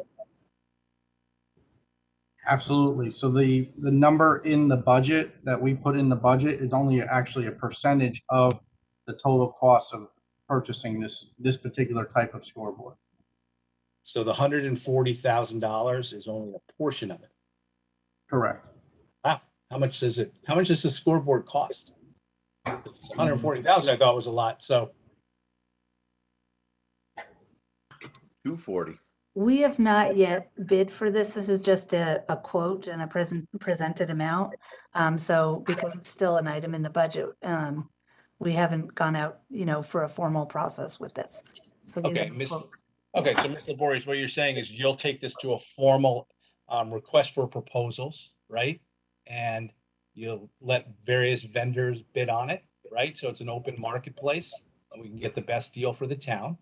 Is that what you're saying, right? Well, it's through a consortium pricing that we're working with the town, or Mr. Papa George is working directly with the town to determine the best mechanism to procure.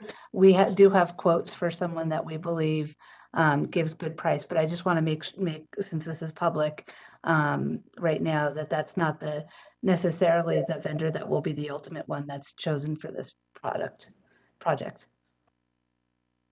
We have people on the purchasing committee that are on this phone call, members of ours, they that are working on the purchasing committee. I mean, does this require an RFP under our purchasing policies? So we do not believe so, but we're working through that with the town because it is on a consortium bid. Chris can explain that to our board when it comes before us, I guess, or doesn't, I guess, I don't know. Yes, Mr. Papa George. But that's a good one to talk about for at our Board of Finance. So how much is the scoreboard cost, Mr. Papa George? The approximate total cost of this particular type of scoreboard is $238,387. You're saying that we might have to purchase another one in a future budget year reward, correct? Is that what you're saying? Correct. Correct. $500,000 worth of scoreboards. Great. Okay. That, just so you know, that is the scoreboard and installed. We would require new steel footings, new steel structure, new concrete footings. Like I mentioned, new cabling all the way out to the scoreboard for power and for low voltage. So you've actually raised another question I'd like to ask Mr. Cummings or Mr. Talley. We've talked about this cut list tonight. Where is the revenue generators that you might be able to generate more revenue? That hasn't been looked Are there opportunities for other revenue? Has that been looked at either by you, Mr. Cummings, or by the board? Or is it going to be? If I can just jump in quickly. Oh, I'm sorry. Go ahead, Mike. No, Mr. Peterson, please. No, I just wanted to reiterate that this is an extremely early part of the process. I expect to have a rolling discussion with the administration, between the administration and the board going forward. And if there are revenue opportunities, then I would certainly be welcome to explore those. But at this point, we have not even had our initial discussions on this list. So just Ms. Vitale said that earlier. I just want to reinforce that. Okay. So that's kind of the problem we had earlier in the evening talking about it, is that it's so early in the process that none of this has been discussed. Okay. Hopefully we won't need to. Yep. In looking at your cut list, one of the things that stood out is that there's been no, there's always this dreaded delayed maintenance list. And there does not seem to be like one carpet, one paint job, or any replacement that can wait 1 year in order to try to save some paraprofessionals. Is that going to be looked at? Mr. Walsh, everything's on, we're going to look at everything. I think that. I guess the question is, did you look at it when you were preparing this list? Because No, we didn't get into that level of work yet, because again, we were working with a relatively quick timeline. We know very well from our board's expectations that for a number of years now, maintaining the facilities has been put off, delayed. We know that the board is very concerned about the long-term impacts of that. So balancing that concern along with the needs that are expressed on this list, as well as things that we've not yet begun to identify, is all going to be part of the work. But there may be small projects that can be delayed or combined, or we can look for savings in. That's all part of the work that we have to as an executive team dig into over the next few weeks. all right, because certainly, a paraprofessional's value, to me is a lot more than to replace carpet and replace it next year. And I mean, in making these decisions, I know you'll all do this. I'm not questioning whether you'll do this, but as a town, we got to look at our values and where the money's going to. If something like carpeting or a paint job or something else that's not going to make things worse can be done, I think these paraprofessionals should stay in the budget.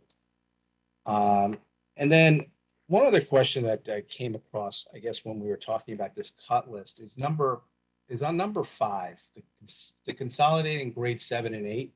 And I saw in the finance committee, I guess, of the Board of Ed, somebody brought this up about doing the coordination. And Mr. Cummings, you kind of said that, that could have probably been done earlier or happened earlier. Is there a reason why that wasn't done and incorporated into the budget as opposed to coming up on a cut list?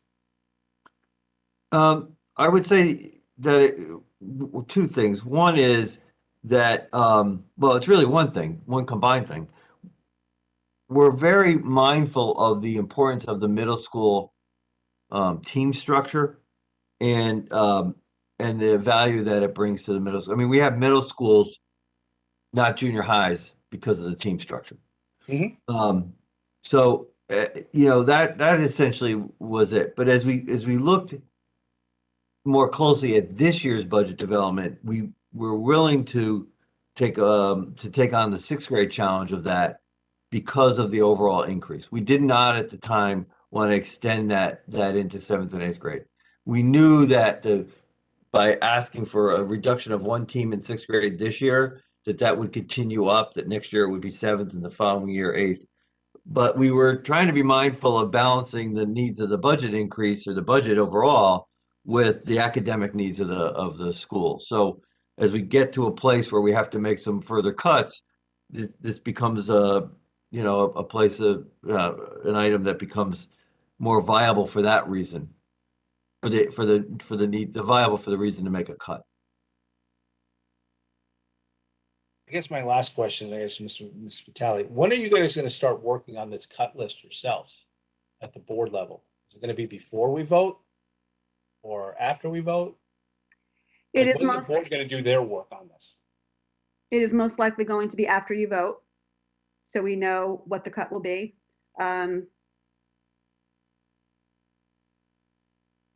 Well, it could be after the RTM votes too. It could be. They have a role here too, right? It absolutely could be. But we can fine tune that list in the next, being that we're potentially talking about staffing. And I hope that we're not. I hope that this board looks at this budget, looks at the needs of our students, which is driving this budget, and restores funding. You know, when Well, it we're would have been talking- nice to have heard from the board in regards to some of this stuff that Mr. Cummings came up with to see what the board's priority was. All right, that's it. That's all I have, Madam Chairwoman. The board, Thank you. the board gave its priority. It approved the Board of Education budget 9-0. That's our priority. You have it before you. That is our priority. No, I'd like to see what the board's priority was about whether you agree with all these cuts and cutting paras versus maybe cutting money potentially, whether you agree with maybe there should be some central administration cuts. Maybe there's some cuts that could come off of some of these not capital expenses, but some of the maintenance things that could be delayed a year. That's what would have been nice.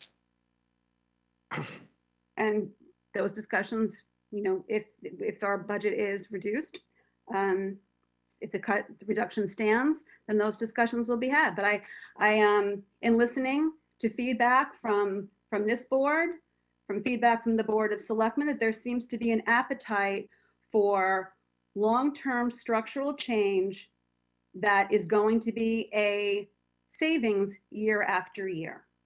That there's concern about affordability, and not replacing carpets in the office this year isn't really going to, you're just kicking in the can. So I'm not going to speak for the superintendent, but in response to feedback that he has been given by multiple boards of bringing certain discussion points in the spirit of structural change, there are items on this list that fit that bill. And I understand, you know, being upset about it. I'm upset about it. You know, I think that paraprofessionals should stay. I think that we should have more paraprofessionals. You know, you don't have to convince me. Okay. You don't have to convince me, Mr. Walsh. It's the list is a lot more than the 2.5, which is the you know. Well, those are options. No one understands. No one Those are- understands why you'd go $2 million over that. Can we, all right, I'm gonna. Madam Chair. I want to say, yeah, I'll get to you, Mr. Testani, I promise. I think the list, to clarify, the list, as I understand it, was supposed to be a potential universe. Is that correct? It It's is a not- universe. Right, it's supposed to be more than 2.5 in order to give options. And I understand where Mr. Walsh is coming from, and I want to acknowledge what Ms. Vitale said.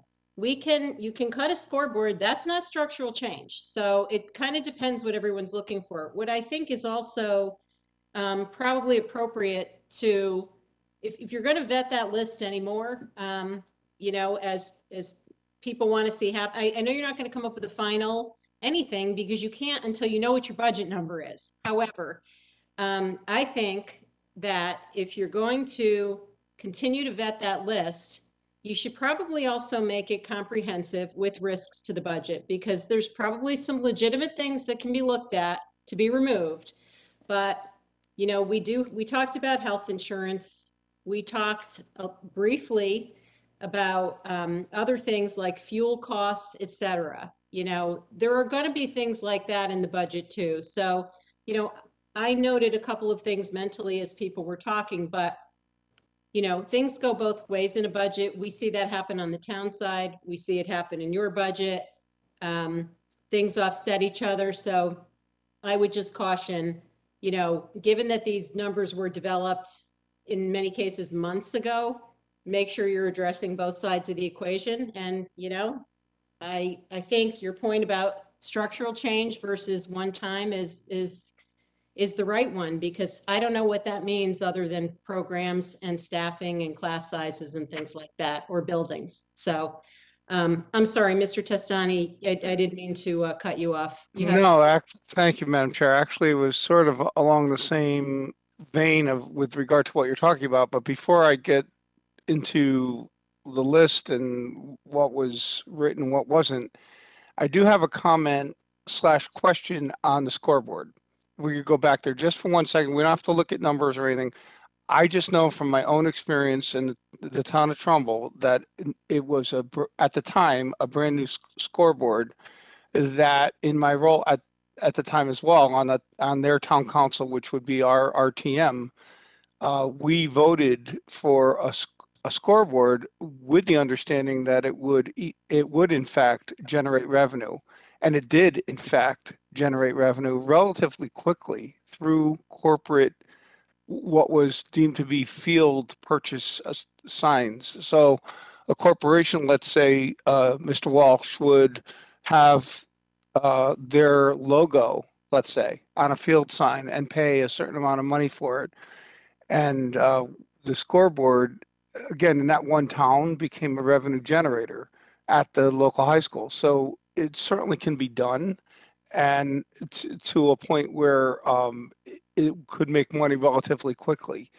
The question I have on the same line of thought, Ms. Charlton, you were just referring to, and I made reference to this before, and I promised Mr. Cummings I'm not going to talk about a auditor. How's that? What I am going to ask is, let's say worst case scenario that we vote to give the Board of Ed what will be close to an $8 million increase, okay? Because that's what it is, close to $8 million increase. What will you do with that $8 million? So is this list, which again, from what I understand, Ms. Charlton phrased it, a total universe of potential reductions in a $8 million increase. Is that the final list? Was that a list to generate the kind of response that was sent out by parents that caused so much consternation, so much upset, so much stress among parents that it was very disconcerting, to be honest, as an elected official myself in this town, to see that kind of concern over what, in essence, again, I've used the phrase misinformation earlier, where we as a Board of Finance don't have any control at all, other than to ultimately pass whatever piece of this budget we're going to allocate toward the Board of Ed.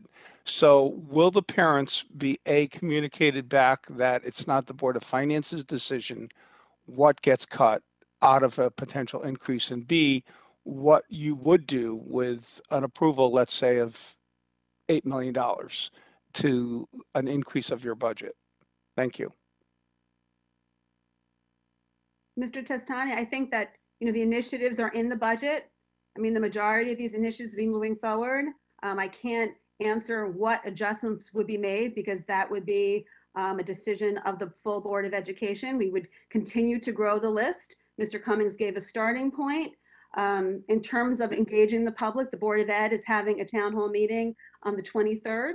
So this list is out there. We can also get feedback from the public to hear their thoughts on the budget and the process. And I will be more than happy to once again reiterate that the Board of Education is the only elected body that can make line item cuts to our budget. Right, I understand, and that's part of my question, is during this town hall meeting or whatever communication you're going to have with the general public in the town of Fairfield, is it going to be communicated that whatever the budget winds up being, it will be the Board of Ed's decision? Because many of the emails we received were, I would say, people's understanding that it's the Board of Finance who, could cut paraprofessionals and some of the other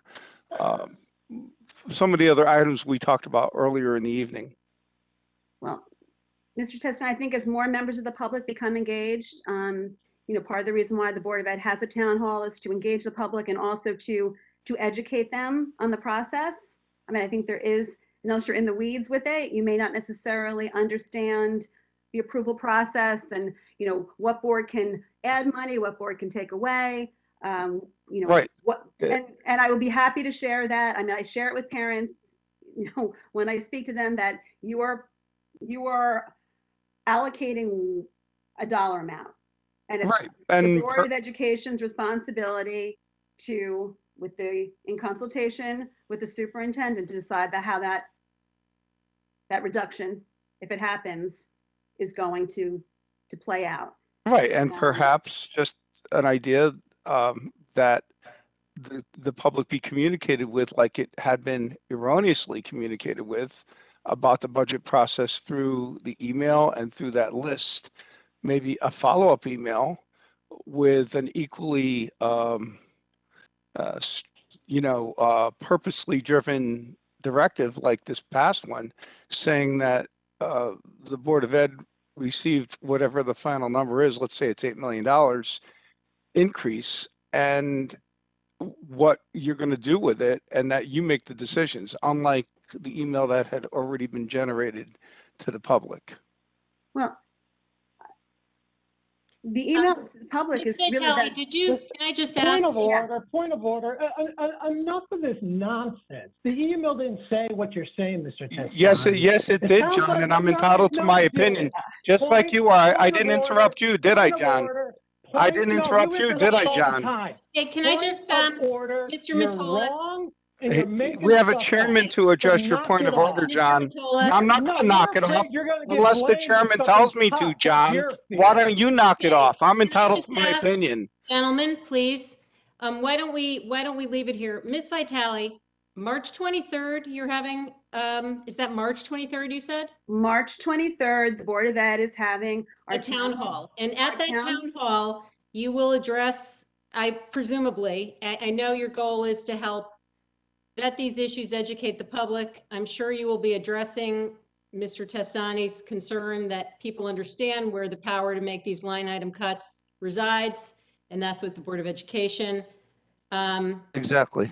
And I know that I have personally tried, and we can do it through responses to email and through engagement. We will do our part in that. So I thank you for that. And this is the first time I heard you were having a town hall on the 23rd. And I think that's a really good thing to do, kind of given all the community engagement that we've had around this issue. So thank you for that. All right.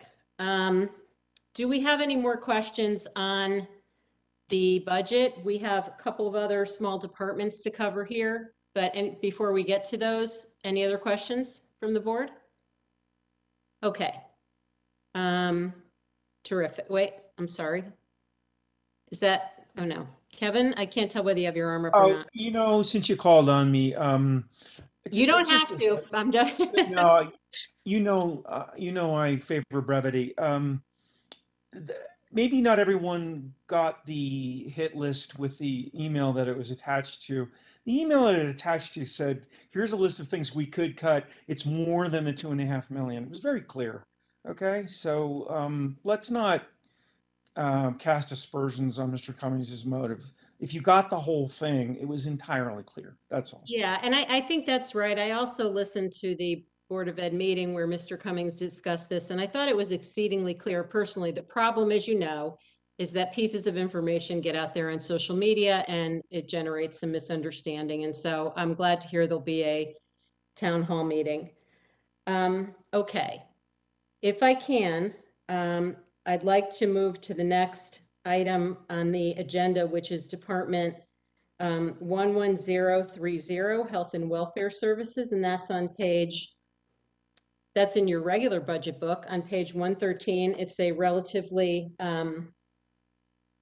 it's a smaller budget and it's relatively flat. I'm not sure if anybody, Ms. Laborious or who's going to address this one. Yeah, this is Rob Mancusi again. Okay, Executive Thanks. Director of Special Ed. This is a grant that we get from the town to, meet our child obligation in terms of locating and identifying students with disabilities who attend schools at our private institutions in Fairfield. So the town, funds that requirement. So we do have a team of professionals that go to all the different private schools and we evaluate. We do not service kids, but we are obligated to identify and determine special education eligibility. Okay, thank you for that, Mr. Mancusi. Does anybody, so this budget has a 0.36 change. Any questions from the board on this one, Mr. Walsh?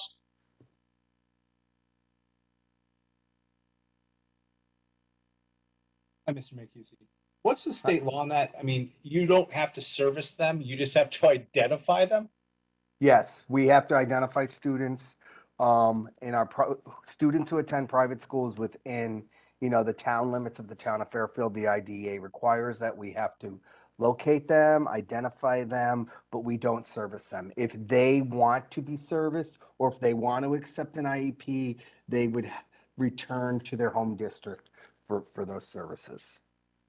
Sounds kind of odd because their parents pay taxes to the town of Fairfield and help pay the budget, the $204 million. If the students live, I'm not done yet. I'm just I'm saying, sorry. I find it odd that they live within our borders, correct?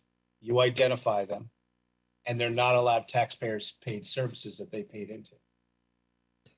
If the students were identified as eligible for special education, we would write an IEP and tell the parents that if the students were enrolled in the Fairfield Public Schools, this is the IEP that we would implement.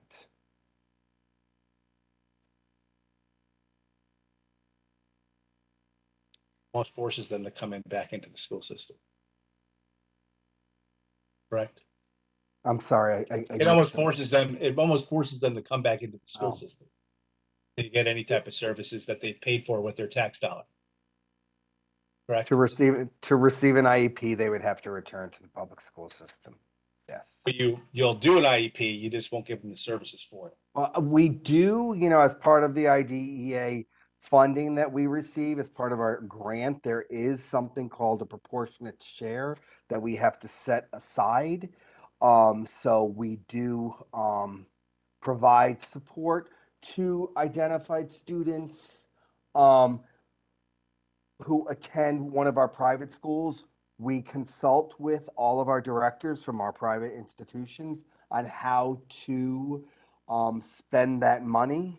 And we do it through a consultation model where we do have a special ed teacher on our non-public team who does consult with non-public staff on how to meet the needs of, students who would qualify for support in a public school. That includes professional development. It could include additional materials to support students in their private schools. And that is a requirement that we do that annual consultation with the directors. And that's how we provide, or that's how we use that required, money from the IDEA grant service or to support our non-public institutions.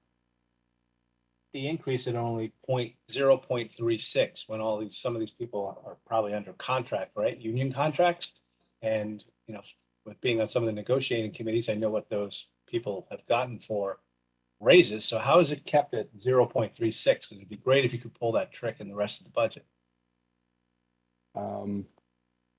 That, I'll have to ask Ms. Laborious that question, but that is the budget that we came up with for this year. Yeah, Ms. Laborious, you could just I just don't understand it. It's just. Okay, Mr. Mancusi, you'll get back to us on that I one? will. Okay. Yes, I will. Okay. Other questions on this one?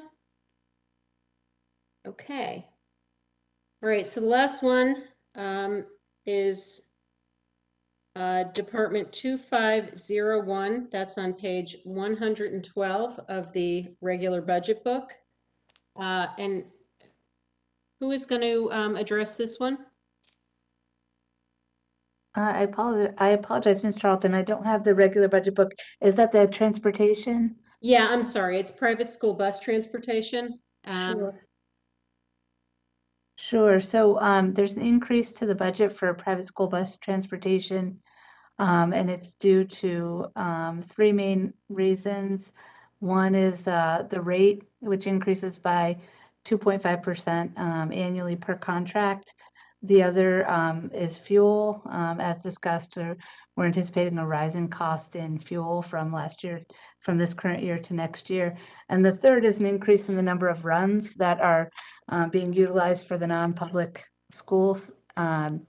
It was inappropriately budgeted this year, and so this is to reflect the actual enrollment for the upcoming school year. Thank you, Ms. Laborious. I'll ask a quick question before I turn to anyone else. So you said it was inappropriately budgeted this year. It shows a 20% increase, but what's the comparison to what you expect this year's actual to be? So our actual for this year is anticipated to be $1,020,318, and that's with projected fuel increase for the remainder of the year of, I apologize, I don't see the backup. I believe budgeted at 320 for regular and 4 and change for diesel. So that number could go up a bit depending on what happens with fuel prices. Okay, so I'm just seeing if I could do some quick math here, but that's from this year's actual. About $156,000 increase from this year's actual. Okay, yeah. So about 15-16%, Christine. Yeah, okay. So it's still even with so even considering this year's actual, are the number of runs up from this year's actual? Okay, So this year's actual is down slightly because of the driver shortage, where we should be relative to what runs we should be doing was under budgeted, and this is an attempt to correct that. The variance from budget to actuals in the runs is about $128,000. So a bulk of that increase, when you look at the budget to actual, is related to additional runs. And I'm trying to see how many it increases by three additional bus runs from actual to next year proposed. Okay. Thank you for that. Any other questions on this one? Mr. Walsh. Is there somebody on the phone with the administration who does the transportation? Mr. Papa George is here, but I don't believe Mr. Schneider is with us. So we're running lean on drivers and we're still getting the kids to school though, correct? Correct. That sounds pretty efficient to me. Like that should be the goal, not the, Absolutely. what we did. Absolutely, we agree with you on that. We do run into some complications with length of students on the buses, however, so we have to keep that in mind when we're trying to do our routing. Okay, so when you have this, so that's the variance, is that the difference is made up in just longer runs. Correct. Efficiency studies done internally on this, on these runs, and how many students are actually using the bus or saying they're going to use it on day one, but just never really show up? Because obviously that happens all the time. Correct. It does happen all the time. We have done those calculations in the past. We do send out the notifications to allow people to opt out. However, they don't usually choose that option because, like you said, that they say on day one they're going to use the bus, and they may have good intentions to use the bus, but don't end up, for whatever personal reasons, they don't end up on the bus. So we do constantly look at those numbers. It was difficult last year and this year to do at the beginning of the year because of COVID. We had to reduce seating and spacing, and we had attendance on buses, so we had assigned seating. So we will start to look at those numbers again now that we've opened up our transportation and we're able to put more and move kids around on the buses. I'll tell you, just from driving around town and seeing school buses, having the opportunity to be stopped by their signals and things like that, I never see a full bus. It always seems to be half full, but maybe I'm just halfway through the run when I see them. So I don't know, but just it always surprises me. I would absolutely agree with you. Driving around town, you see a lot of empty spaces on the buses. However, we do have to offer the seats for anyone who does not officially opt out of their seat on the bus.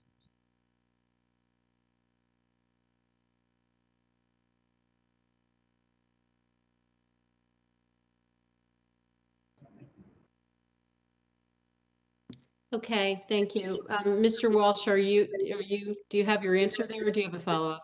No, I'm all set, Madam Chairwoman. Thank you very Okay, much. thank you. Any other questions on this budget line item? I see Mr. Stark.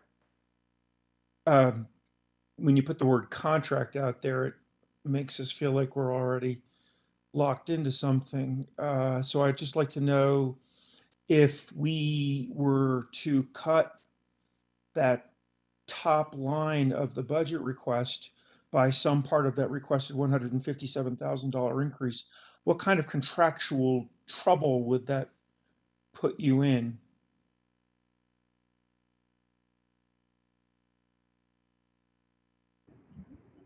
So our buses we did go out to a bid for our buses, so we are under contract to continue the service and to fill the budget, until which time we can either go out to bid again or renegotiate our contract.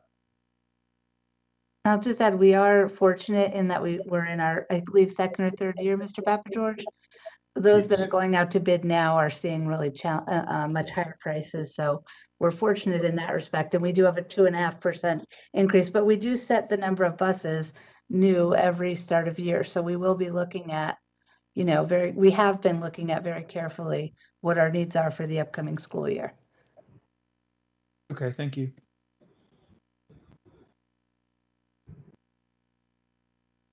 Okay, any other questions from the board? All right, I think I do not see anyone in the chat room from the public that has requested public comment. Might have to do with the fact that it's 11:30, but no one's there. Just want to make sure we are set. Anyone else from the board have any questions? Mr. Curley. Yeah, just a request, just going back to the conversation or the point that Mr. Walsh had raised regarding the scoreboards. I tend to agree that it doesn't make sense if the Ward scoreboard was installed a couple of years ago and we're going to upgrade the technology at Ludlow, which would then cause us to have to leapfrog and do something with Ward. I'd be curious to understand the cost, the cost for a comparable scoreboard for Ludlow, so that the needs are addressed, understanding that the current scoreboard may not be working properly, but to bring them up and on par with what Ward currently has, as opposed to taking it to this higher technology level. So I'd just be curious if we could get some information about what that adjustment might look like if there was a different technology scoreboard that was used. Okay, Mr. Papa George, are you able to follow up on that? I can tell you we are working with a couple different scoreboard companies to get some better pricing for something that would be comparable to Ward. Unfortunately, I wasn't here when Ward was installed, so I had nothing to do with what was installed there.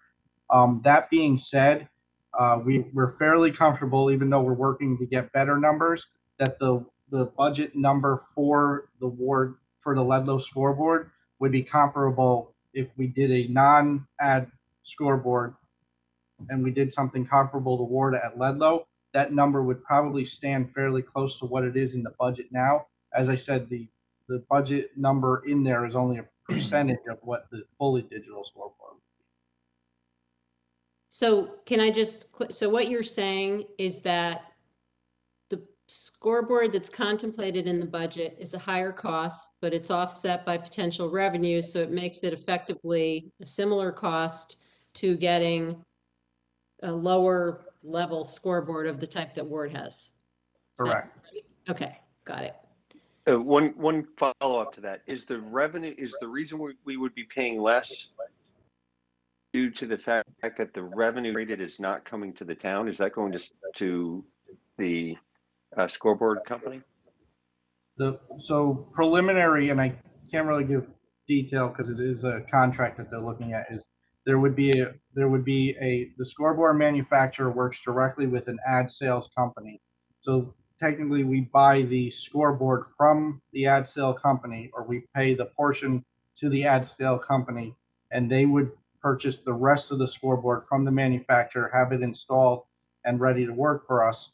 And there would be a time period where the revenue from the scoreboard would go to paying off, basically borrowing money, if you will, from the ad revenue company.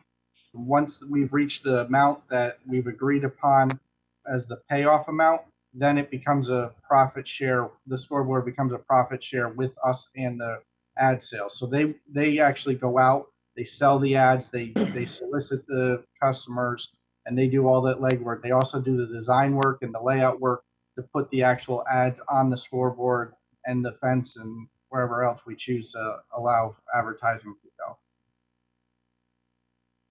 Okay. Thank you. That's kind of risky.